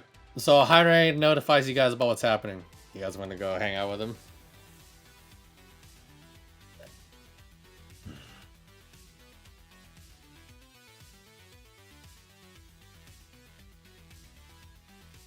Okay, hang in there, buddy. He's going whatever reserves that he can. Now let's see. That's going about. A different tune starts playing. A different singer is going about. Looks like the DJ machine itself has slowly calmed down. Looks like something may be happening.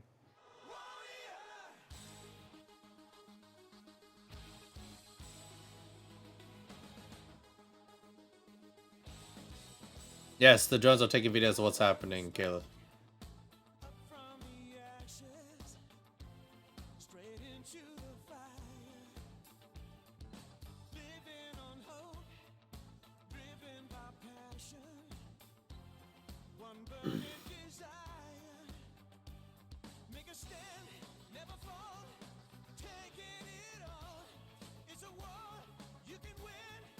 Alright. So Mio follows. Caleb, do you follow?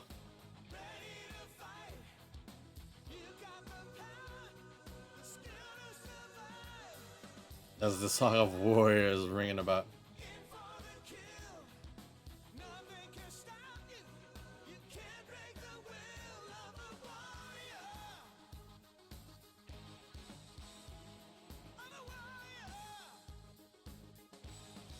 Alright, that's gonna be...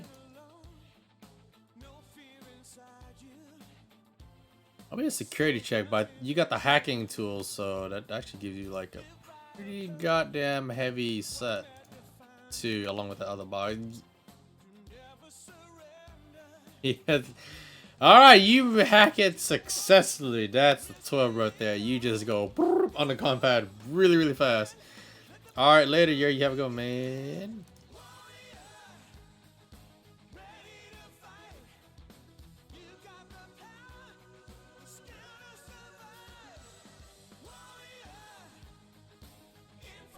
Yeah, I guess you guys are using it. Like.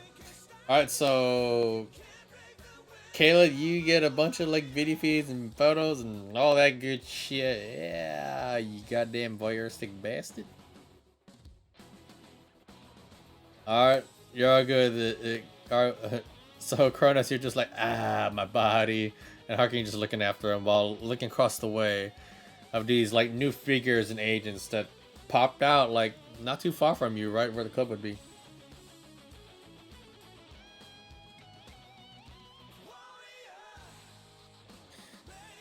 Alright, so Hamrick all good to go. Miwa's ready to go. Caliph. Lillian's falling after. Alright, so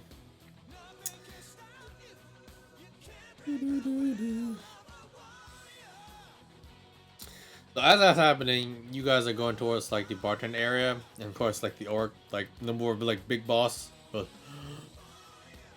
me. So it leads you to like under the painting area, and under it is a different door. So he goes bang bang. Swoop. It slides open. He guides you guys on through.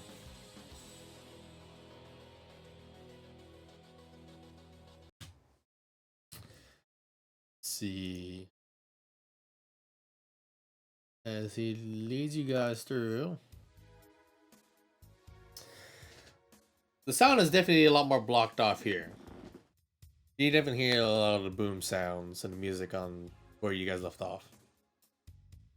So you're still keeping your trumpet. You do follow the orc. You guys get through the room.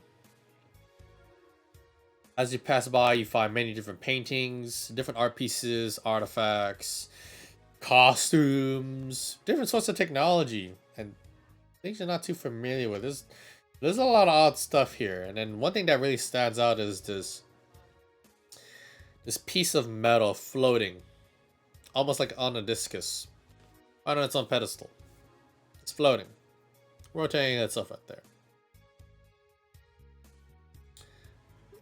As you go further, you hear a very sultry but quiet voice that goes, very well, I shall get that immediately, madam. Why, thank you for your patronage. It seems that she's in a comm call. She closed it right as you guys get in, so you can see it for a moment, but she turns and looks, and there are many, many different wires, machines, so many screens that you can see, different liquids.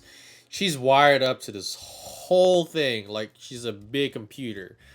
But not only that, you see like right behind her is the monitor of like the vision where the DJ machine or Visage was at in the middle of the club. As she looks at you guys, you definitely know that everything's controlled by her. But one last moment, as you guys walk in, she goes, welcome. My apologies. I had a talk with a client of mine. Miss Copland is very astute on many things. The Copland Industries is they're very well known, along with the Shadow Emporium. And that's where we'll take a bit of a break. So it'll be a short break. Just gotta go do the bathrooms and things and check on the puppies. So thank you guys for being here. We'll be right back before we continue on the next Abyssal Mishaps to the stars.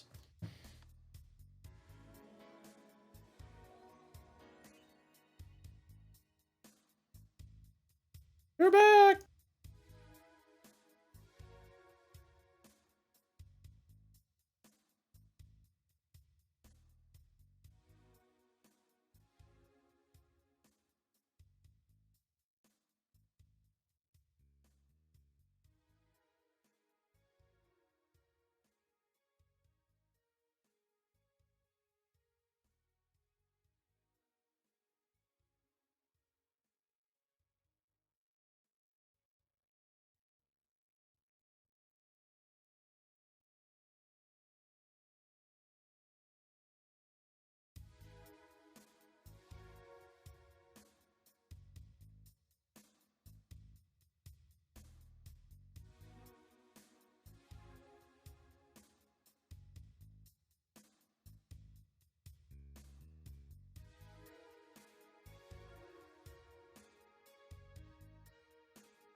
Alright, I'm back.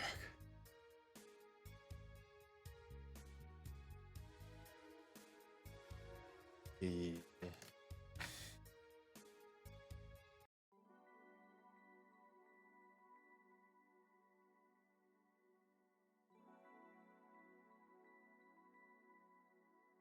So as the club starts to shift, Harkin, Kronos, Kronos is like awake now. You see that the club itself has made like rotations throughout this whole time, and right across where Kronos landed in the lake, there's other buildings across the way as well. But there's like one more across the way. It's like one of the little boat renting places that you visited. The club lands a little bit miles away, so they land on the ground. They're chilling now. Either they're restocking on fuel or maintenance or whatever it can be. So you guys have hit the ground. Though those inside the building, it still retains its reflective illusion.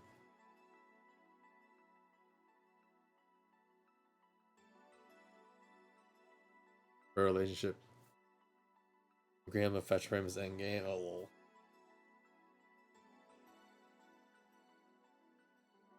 lol. Fist bump. Boo. Alright, so you want to get the snapshot of that? Yeah, that's fine. Well, the security here is a little bit different from the one over there, so let's roll for security. Kelly. I saw. You got 11. Okay, so you try to get a few snapshots of any screens that you may have missed as before you walked in before she hung up. For what you can show on your compad, all images are blurred out. They're just blurred. And apparently the broadcast that she was receiving, Tsukiko, was all blurred out. It seems that whoever she's speaking to likes to cover her tracks and to not be known.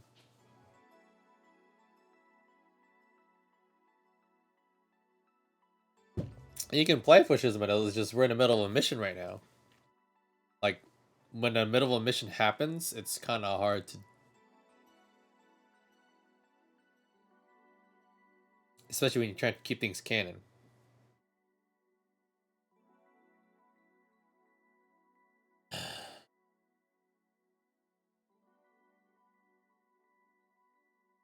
So that's what you can you can ascertain, Caliph. Tsukiko. Tsukiko.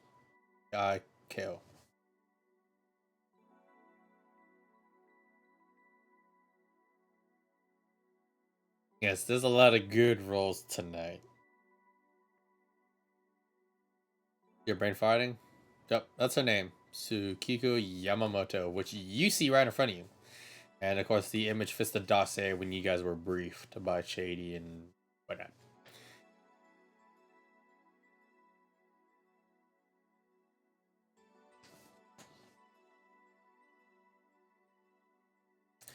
So for Harkin and Kronos, as you guys like see the figures across the way, you notice something about the attire they wear. Some of them start going back into their vehicles again, but you also see actually I forgot to ask Perkins this question. So Perkins, what's the actually no never mind. So Harkin and Kronos, you remember the warehouse with the crates and different symbols? The one symbol that Heinrich was so obsessed with that caught his attention, it's on their uniforms. And you guys remember he was part of a mafia called the Shippers. And this is a caravan of them.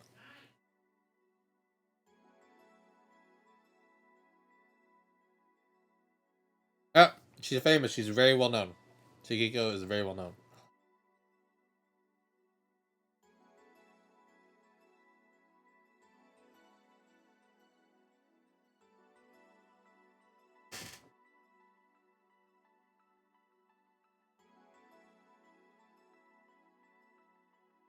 So as you guys basically, she already hung up and she spoke with you. She looks over at Hiram and goes, "Well, you have done a very admirable job on your performance. So I hear from one of my employees you wish to speak business?"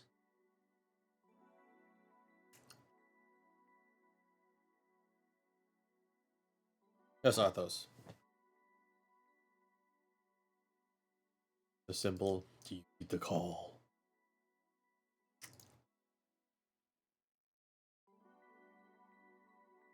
FedEx.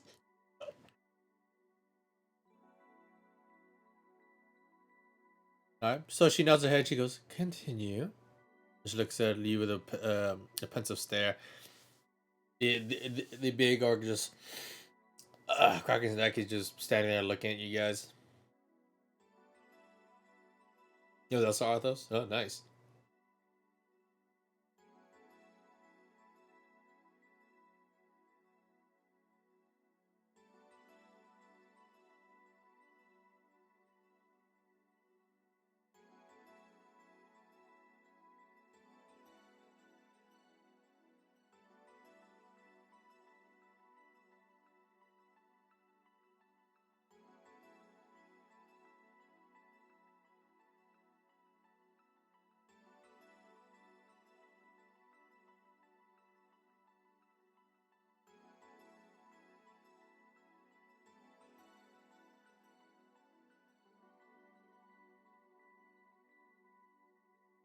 So the figures that you saw before Harkin, with their cars, they start moving towards the club area.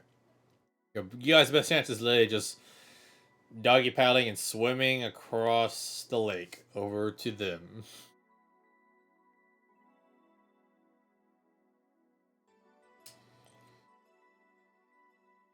Here's a Dick Visible Scar. Yeah. She nods towards me and goes, "Why, thank you. Giannis has been a pleasant stay,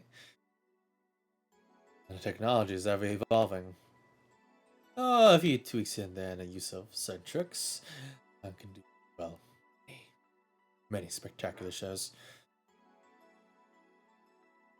At the mention of General Bloodscar, she goes, "I've heard of the Bluffist Company, though they're still trying to gain in better standing within this part of the sector.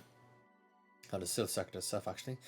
Chatham Porum and the Seablade Bandits have been a lot more better upstarts. Though there are other many companies as well. I've been with the Dalama Entertainment for quite a while, along with many other different backers. But what is this business proposal you have in mind?"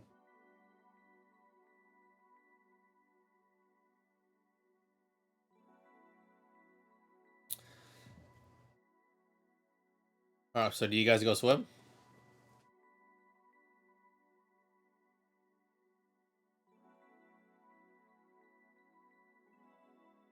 At the mention of what you say was lewd, Lillian, as you look upon her, she looks like she's just plainly naked, but like the outfit she's wearing, this suit, it definitely hugs her frame and figure as though it's like it's a pristine, just pure tan colored suit, but it's just like as though she's just nude, but she's not. But it definitely hugs at every part of her frame.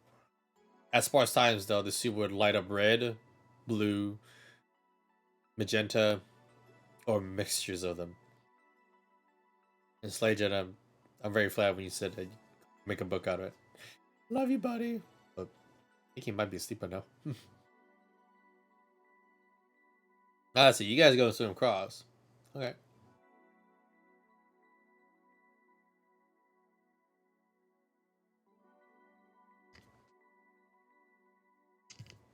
Alright, Kayla shows the awesome proper courtesies.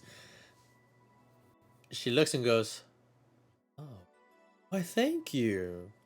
She's very, very flattered. She nods back and lightly gives a bow.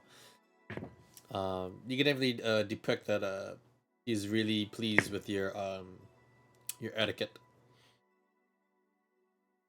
and manners.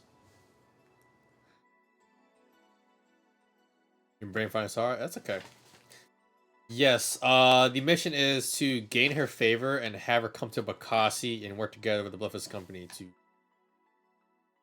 make more connections of business because through her, they can make more money, but also split the name and recruit more troops or members. Because Bakassi is split in half. So with her help, he can probably take all of Bakassi, hopefully without any bloodshed. That's his goal. Hopefully. Yes. So far, Kale has made a very good impression, along with Heinrich.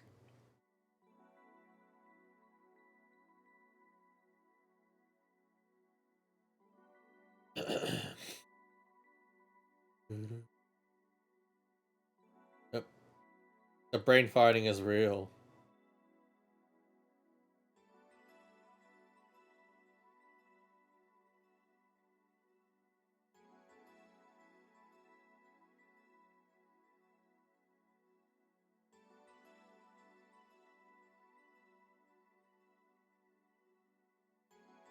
Alright, so that'll be business roll.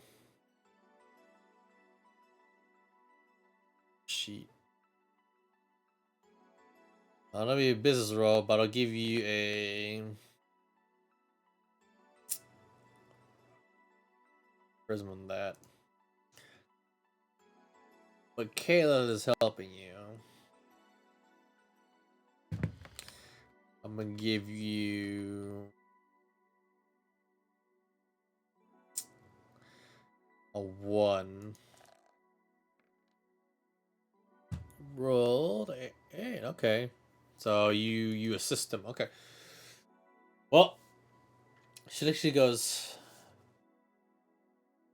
That does sound interesting. It's always good to do more business. But may I ask, how would I profit? So what would come of me coming to Bakassi? From what I've heard, the place is split in two. One side's a lot more violent than the other. And the other one's just a bit more shady. No offense. She goes, are you also by chance part of the company? Which I assume I'm pretty sure since you spoke of his name. You represent him, and from what I can gather, you represent very well, and I am interested. But I would really like to know a little bit more.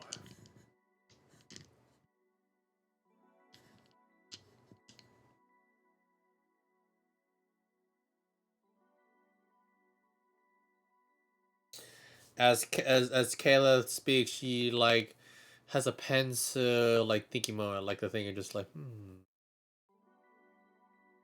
And for Kayla, he's gonna make this one. That'll be Charisma. So Perkins is assisting, so that's plus 1. That's a 9. Okay. So as it happens, he goes, I will on one condition. If you would like to hear it.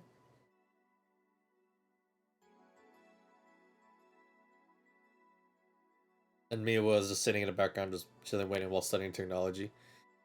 Meanwhile, as you look about the material that's floating on the discus, you recognize it as a rare material from the planet of Omega, from the Sulfurous sector.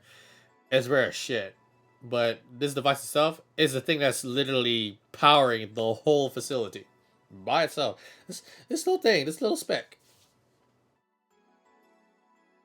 And then it's just like, feel it. Alright, so Harkin and Kronos, you guys make it to the shore at this time. So you guys are like drying up and just looking about. So the crew of shippers, they already made it, but they haven't entered the building or anything. They parked ways away. Some of the agents are like milling about. Yeah, sure. As you inquire about it, she she said it was a gift from someone who lived on Omega, but you also learn, which she iterates as, that was a great gift. Um, one of my old friends, they were really friendly with many of the corporations out there, especially those Xancorp. But due to a fiasco, they found his body in an alleyway, dead. Apparently, someone fled the scene and might just be the prime suspect of the murder. Haven't been found. He was a good friend. He's gone now.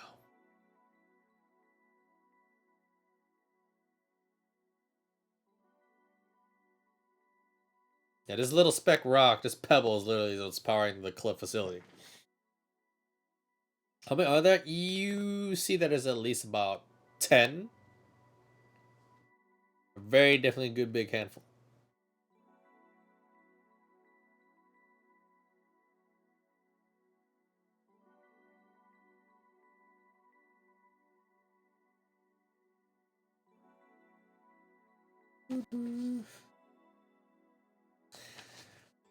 His name was Vadir Nilo.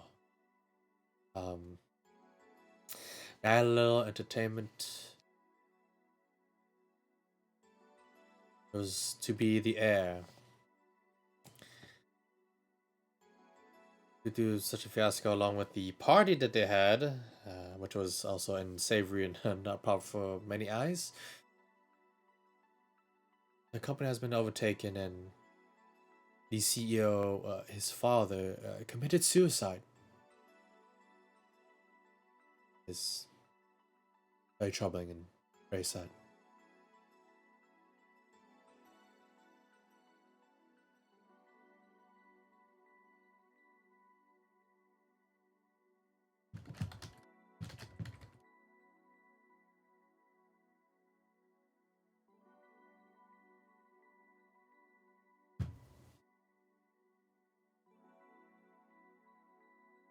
Go. Valdir Nilo is his name. Well, was his name.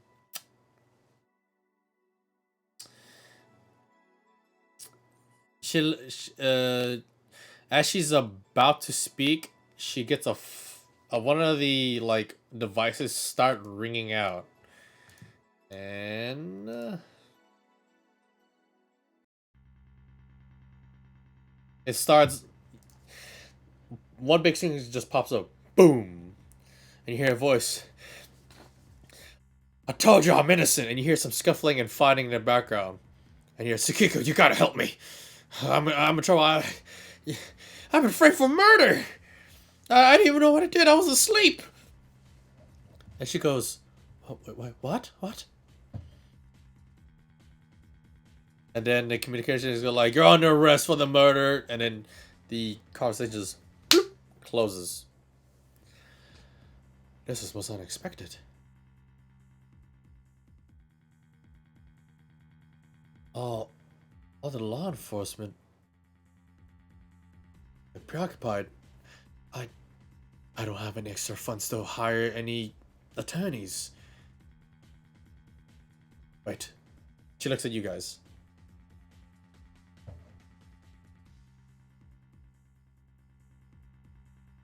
Say, my friend, prove his innocence. And then we have a deal. And I'll help you.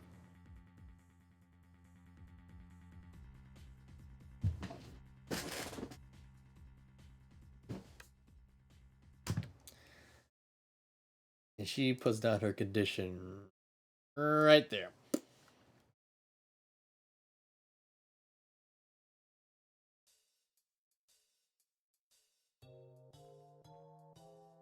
My pen.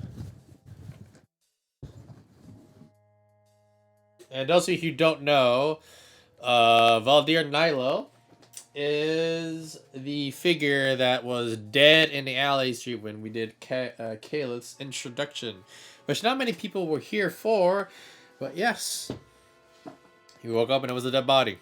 It belonged to a good old friend of his. Yeah. That's just yeah. Oh, that's okay. Don't worry about it.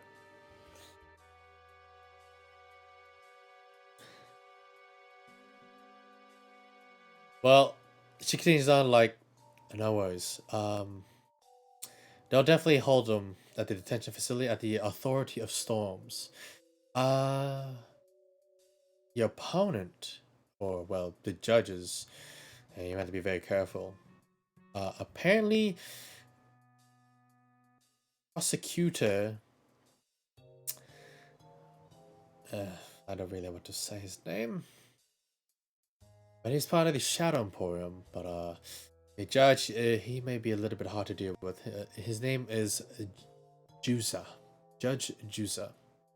He also leads the precinct as well, and also is a final judge.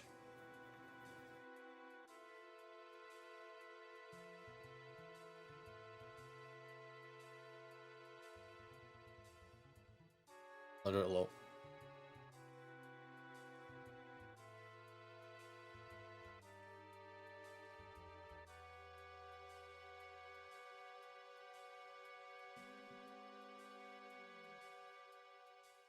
Yes, Jusa became a judge. Judge Jusa.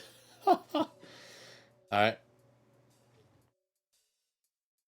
So as after the whole landing and everything, so Heinrich out of the corner of your eye out of one of the cameras, whoop, you notice the figure you saw who was wearing the shipper's jacket passes by an area in the building.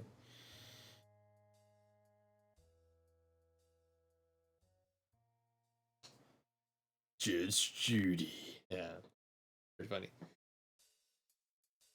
In execution, that's right. On the next word of Judge Jusa. That's correct.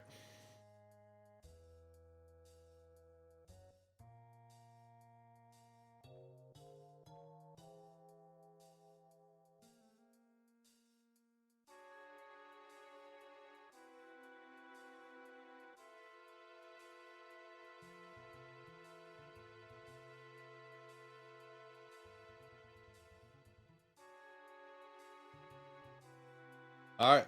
So she gives you the objectives. But she also goes like, now if you pardon me, I need to make a few phone calls and see what I can do for my friend. And of course, the club itself, like the festivities are slowly starting to end, but she also looks towards Caliph, who seem familiar. I wish we could talk more, but I'll be very, very preoccupied. About my friend, well, he's an actor. He's in a few shows. Sometimes stuff for children or for adults. You'll probably see a few of his shows as you walk about the city. But he's just an actor. And he's a very nice fellow. He may seem tough at first, but he's definitely a sweetheart. There were, but if you're talking about for the club, the orcs are outside just looking around. So they haven't seen you, but you guys are at a far enough distance.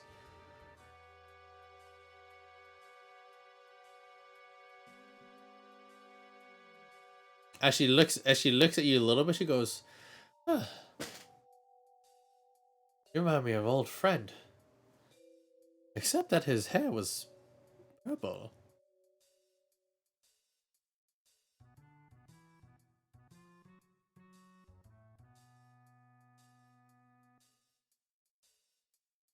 And she goes, she just plays it like, well, no matter. Oh, well, powers? Maybe.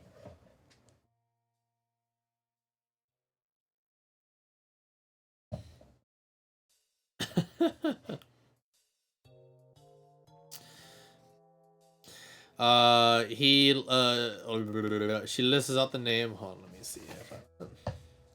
His name is, she goes, his name is Oliver Upting. Also another great company from the planet of Omega.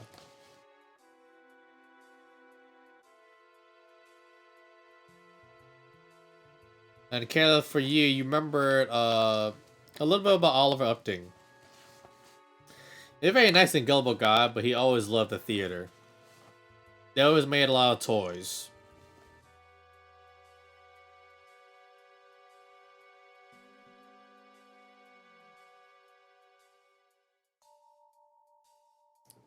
Yep, Upton. Like, up, T, and then T-I-N-G. Think about dice roll for a name. How they ship vehicles? They're pretty good 30 feet away. So the club is about 30 feet to your left. They're about 30 feet to your right. So if you guys are like, want to do something, it's going to be really difficult to do anything, period. That's up to you guys. But you definitely can have a, like a little line of communication.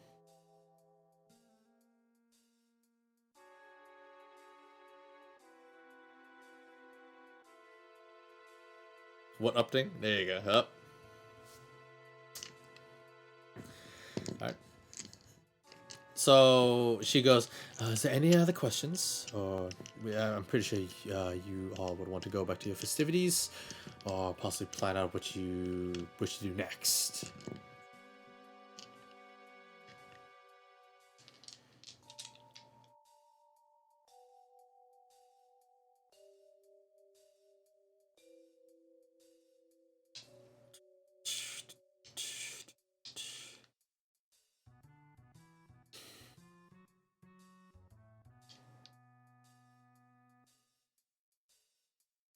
Well, as for the data, well, I just got notified today. I don't have anything, though. Your best place would probably be if you can inquire with the Authority of Storms.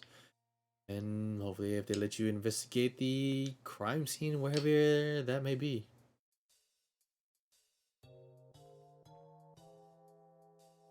As you mentioned the word shipper, she goes, shippers? Those lot?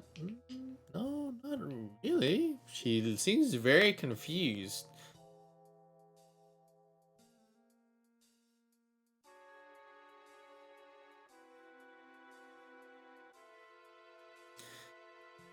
The shippers haven't left their vehicles yet. Though one of their number moved away, the rest of them are at their vehicles.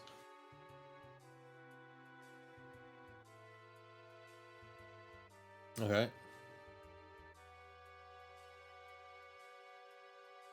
Oh, I have +1 for your party members around. Alright, you got the 11. God fucking damn, dude. So, you were persuaded, so she goes, most definitely. Well, here's my comm line. So she gives you her comm channel line coding for it. You point towards the monitor. She goes, certainly. So she flips it about and looks and goes like, that's strange. I don't know a person like that.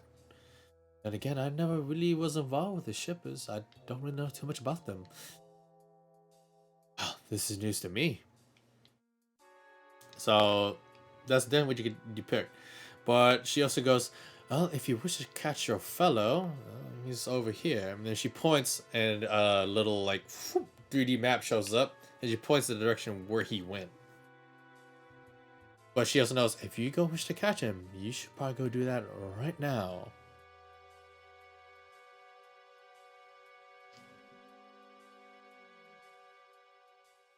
And Miwa, what are you planning to do? Sukablia. Sukablia.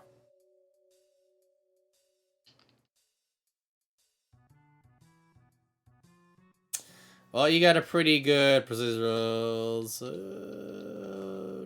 Well, let's test fate for this one. Let's see what you got. As you smile pristinely at her.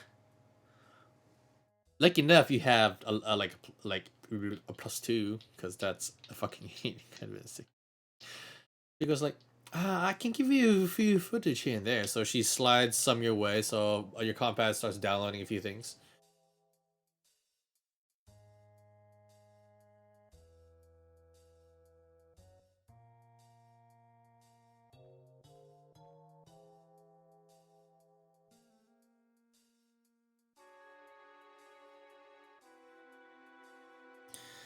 That would help. Well, it depends. What are you looking for physical wise for help? You gotta ask her. You gotta try and interact and talk with the NPC. Like, what would Mio ask or want? Understand. Another great question.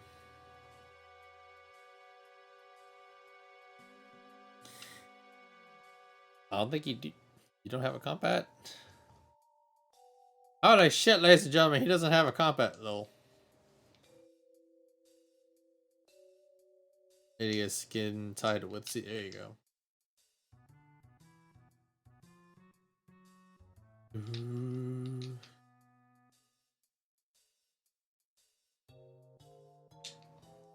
Yeah, Heinrich doesn't have a combat. That doesn't work, Harkin. Sorry.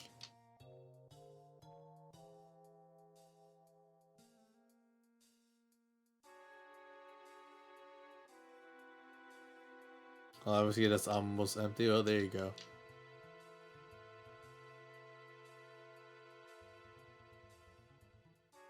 Alright, so you send the line over to Lillian. Lillian, you don't know what Harkin is talking about when he mentions shippers. You're like, transport specialists? You have no idea who the shippers are. What the area looks like? It's a pretty big flat line with some forestry, the lake near you, a boat running place, amongst other things. Also, there's a bunch of grassland, sand, and dirt.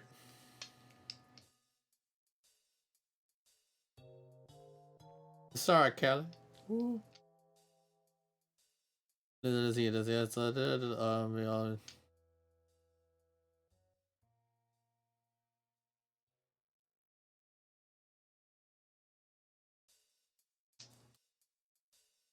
you go do that, she gives you a smile and goes, "Why, indeed." But as you go look at it, as you lean over to the left of her desk, your peripheral vision, you see some documents. You see different devices. So there's like the entertainment system you saw that she used, but you also see an image, a picture of Ares system that you had right there. You just see like a really good smidge of it, just like right on the edge.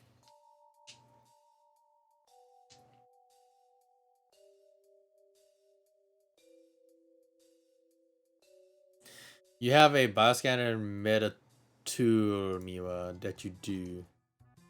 Yeah, you do. I forgot to add in a bioscanner, but yeah, you have the meta tool in the bioscanner. You're fine.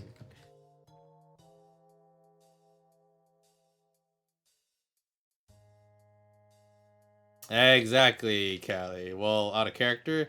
Now you know you have a reason. Look, well, Caliph knows too. Why do you think Bloodscar wants her? Why do you think he wants to get into business with her? Why? Exactly.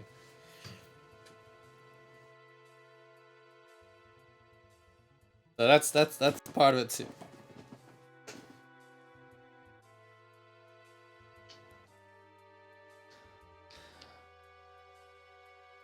Alright, she motions over to Harry and goes like and nods like, "Oh, I'm sure."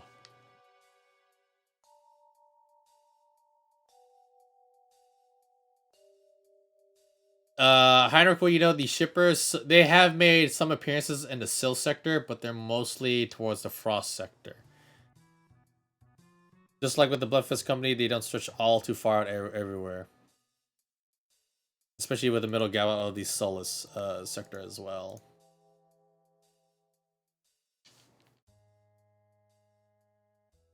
Smart even when tired. Yep.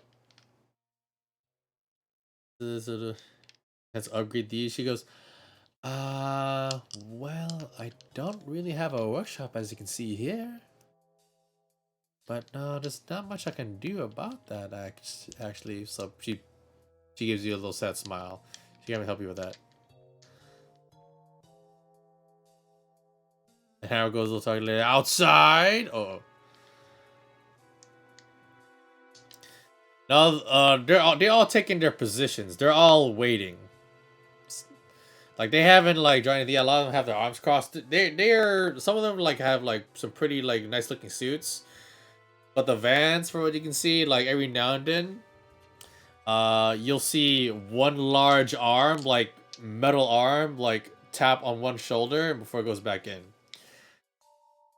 So there may be more inside the Vans, and they probably are more heavily armed, from what you can definitely tell.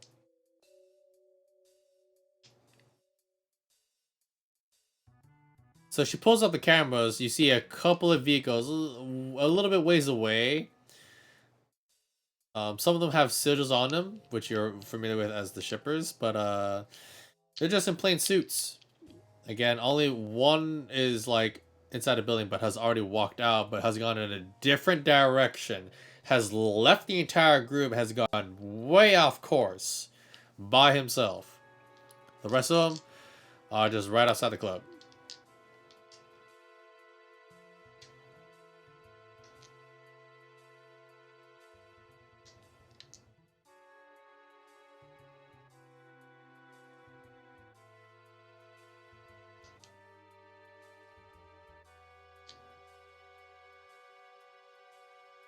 What's up, dancing baby? Don't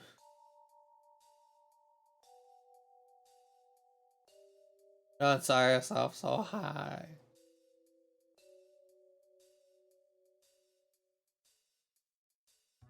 Falls like metal arm. Ah, we're almost there, Callie. We're almost there. I got you, bro. That's FedEx from now on.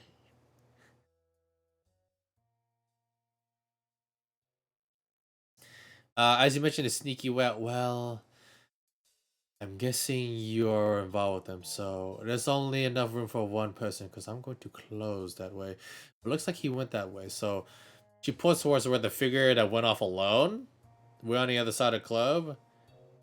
There's an entrance that you can go out of. But she points towards Miwa and Caleb and Lillian, goes, you three? You should probably let this gentleman be himself and probably go on the other side.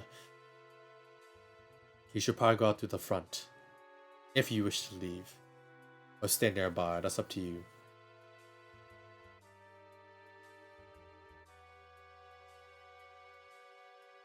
You want to find a place you can't be seen, you line them up? Alright, so you're on the shores right now. So straight ahead of you is the club itself. To the left, there's a big forest. Edges all around and curves to the other side where there's like another, where the other building is, which is pretty far away. The boat renting place. The right side, through the roadway is where the shippers are at. To your left and behind you is a bridge. You probably have to climb up a little bit or saunter up the little hill to get over it. But there, every now and then, there will be a car.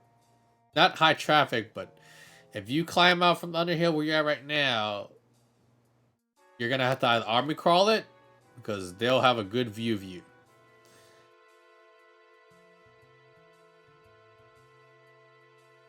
There's a Ming-Ri baby next to you. What do? Pray to gods for shizzle.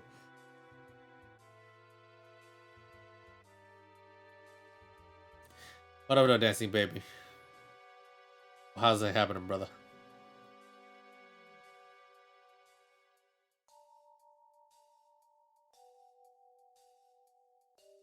A cab? She goes, well, there's a problem.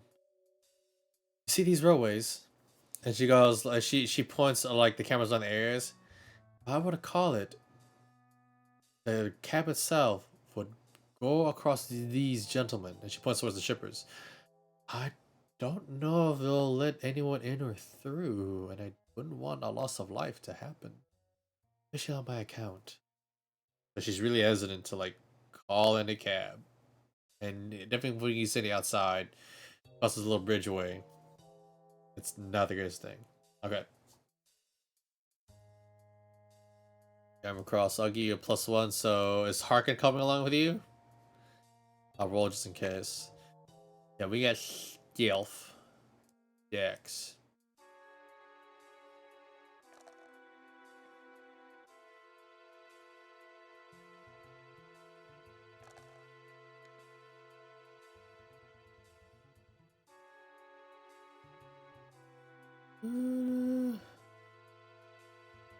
Why couldn't you have your armor?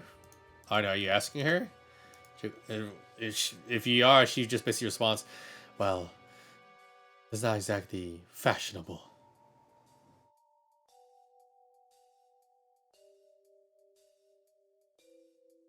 Alright.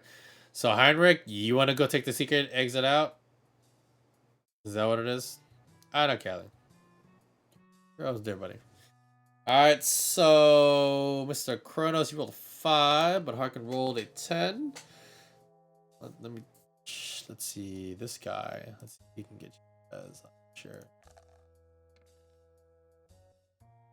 Luckily enough, Harkin is able to assist you in you not getting caught. Except I'm like, okay. Alright, so final rule, Heinrich, you go off on your own.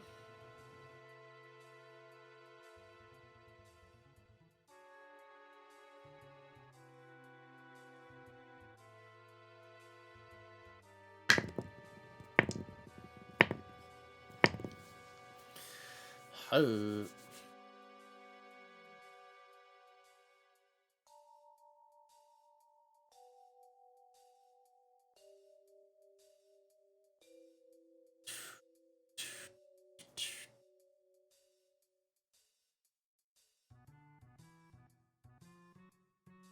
Was there backfire before? Yeah. Dear God. Through the front? Okay. So you go off through the front. You go get your stun baton. So Caleb, Lillian, and Miwa, let's establish. Are you guys waiting in the club? Are you gonna go outside? That's what I know. Alright, so you guys set up with your weapons. So Crow, you just have your blasters out. You don't have any marksman stuff, but you can do alright. And Cronus, you landed your weapons.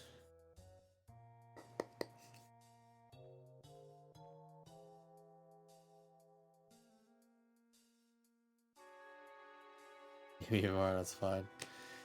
There you go.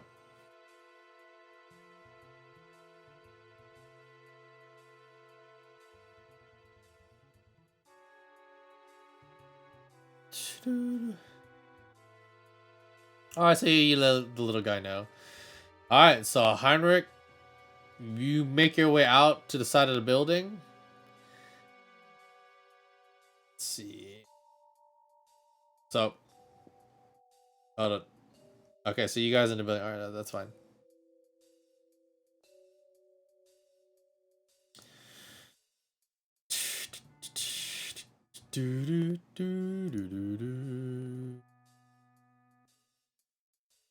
See. Find it.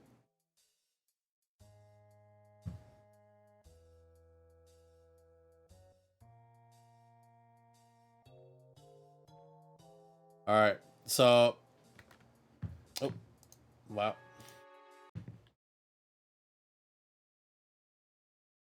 As everyone's getting ready and aware of the gangsters inside the club,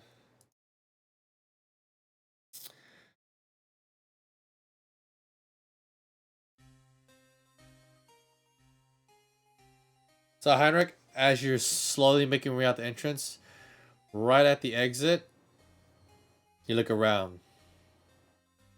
Seems coast is clear. As you move about, pretty stealthily, it's really dark here. And then you hear a voice say,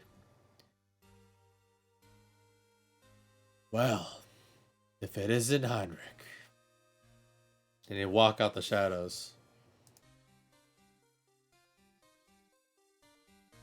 What you doing here? You see a very average size human, blonde hair, brown eyes. He looks at you.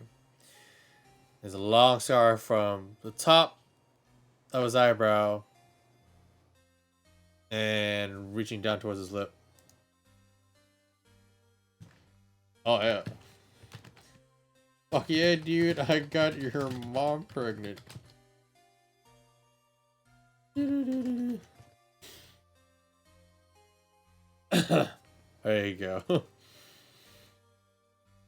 What's up, Pico? Welcome to the stream. Hope you like your stay. I fuck your mom! Cook you. Good job, young man. No, I like you guys. What's up?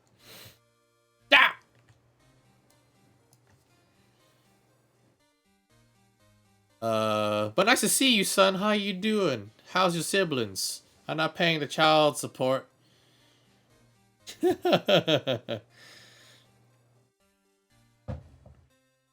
So you see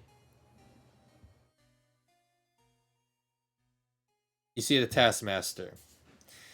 He's the one that set you up to shoot the little girl way, way long ago. He's the one that tortured you and beat you, along with many of your friends.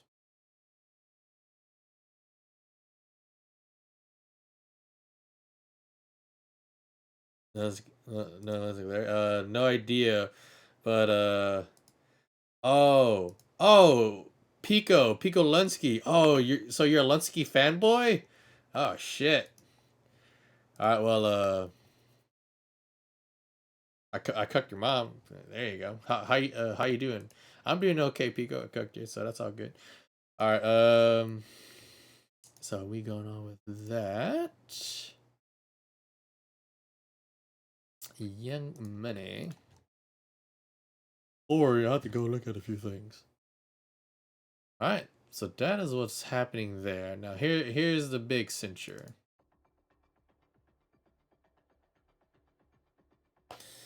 All right, now you can look. So, what do you do about this development? So, Kayla, as this is happening, you see on the comm feeds that the shippers are starting to move in. They all drawn out their weapons.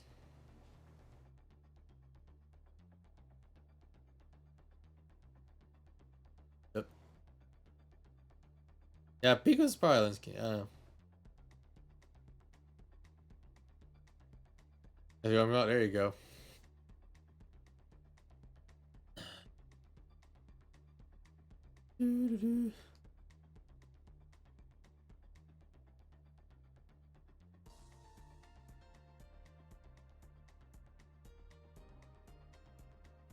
Did Kayla get knocked out? But in here, is Heinrich's there? Let me get you to see any of the kids. Yep. You're better fighting pretty hard. So basically, I'm gonna be putting them out for you guys, so don't worry. Let's put it this way. Right here, if we were put a, let me put a, whoop. So we see, no, Heinrich is way off in the woods by himself. Oh, I remember this.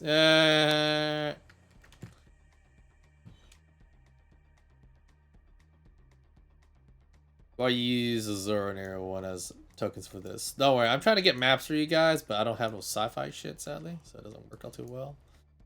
Alright, so here's what's happening. Let's put this as the club. The ship is on this side. This is the bridge area. Kronos is over here.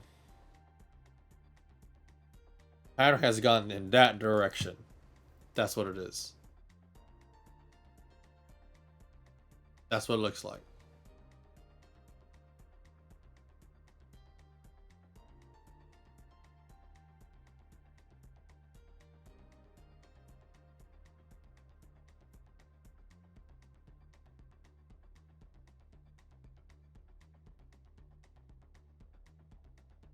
So that's basically what it looks like. All right.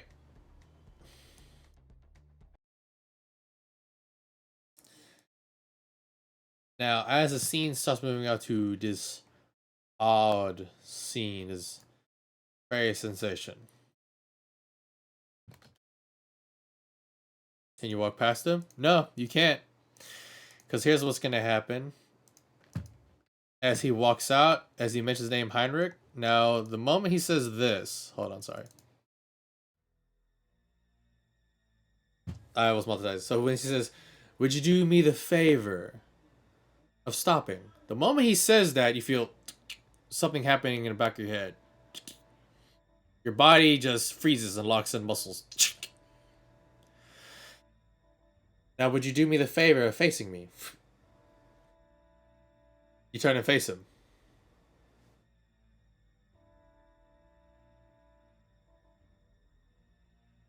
So you see this taskmaster from the shippers. He tortured your friends. He's beaten you. He's done some weird, crazy shit to you. He also was the one who made you pull the trigger. He also was the one who allowed you to marry Roxanne.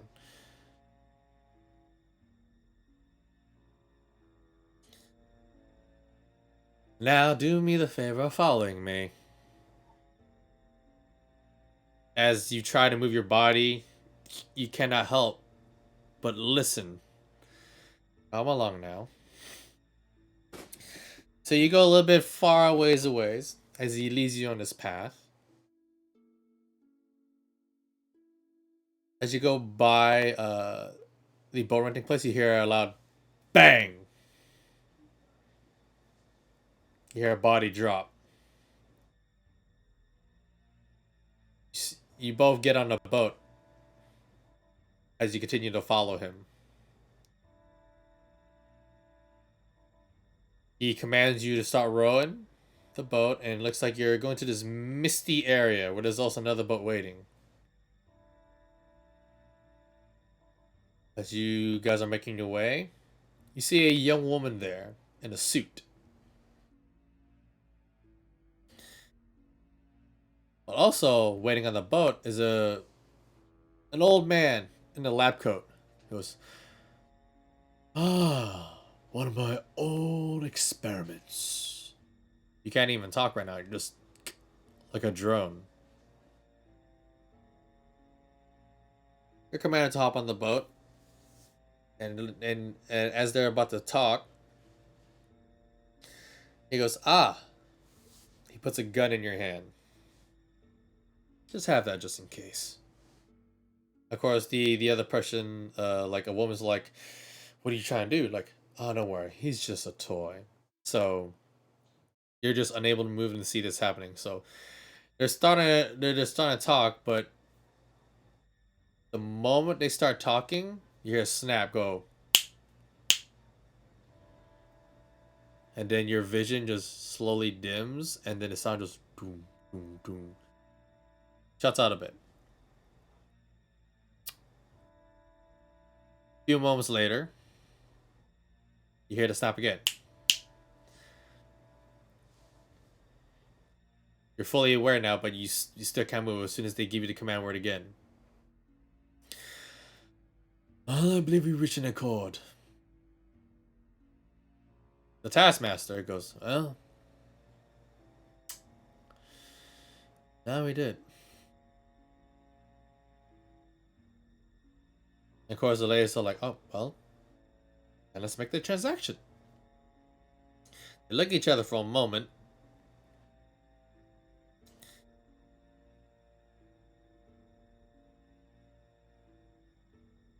He points towards Heinrich.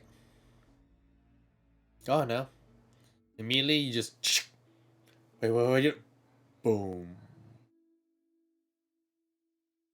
Right between the eyes. They dump the body over. Pats you on the shoulder. Good job.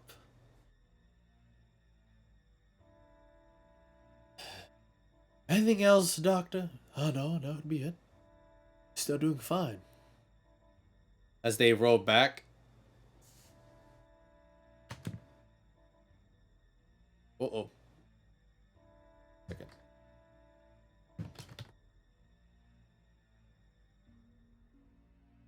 So, Caliph.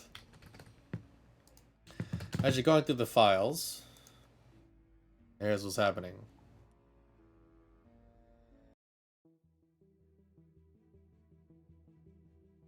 So for Miwa, you get a hit on your compad. It's from an old family member.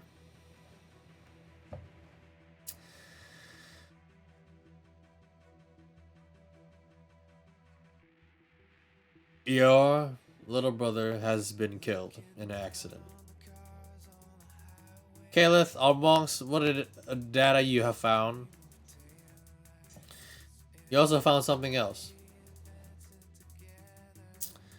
There has been a attempted assassination on the mistress and matriarch of the Xanth Corp. Your mother is in critical condition. And Heinrich, as you try to fight within the feelings of yourself, Kronos and Harkin, you just watch steadily on by.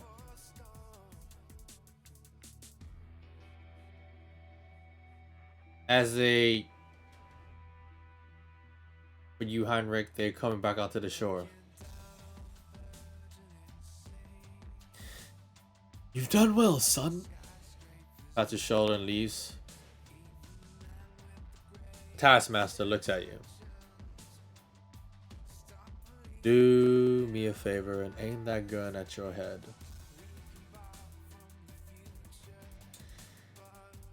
When we leave, pull the trigger.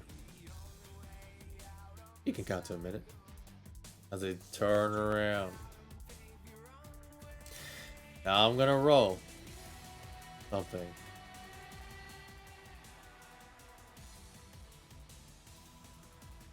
Can you make a roll? Yeah, you can. Something like that.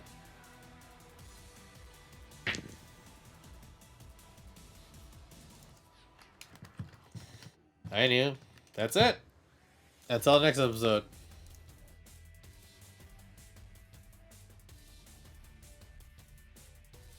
So the last thing everyone hears and sees in the scene is bang. You don't see Heinrich. You don't see the gun. You just see the sky, the moon, and a loud bang. Kronos and Harkin hears it. A mile away, but you do hear something like a pop. I know. And until the next episode of the Abyssal Mishaps through the Stars.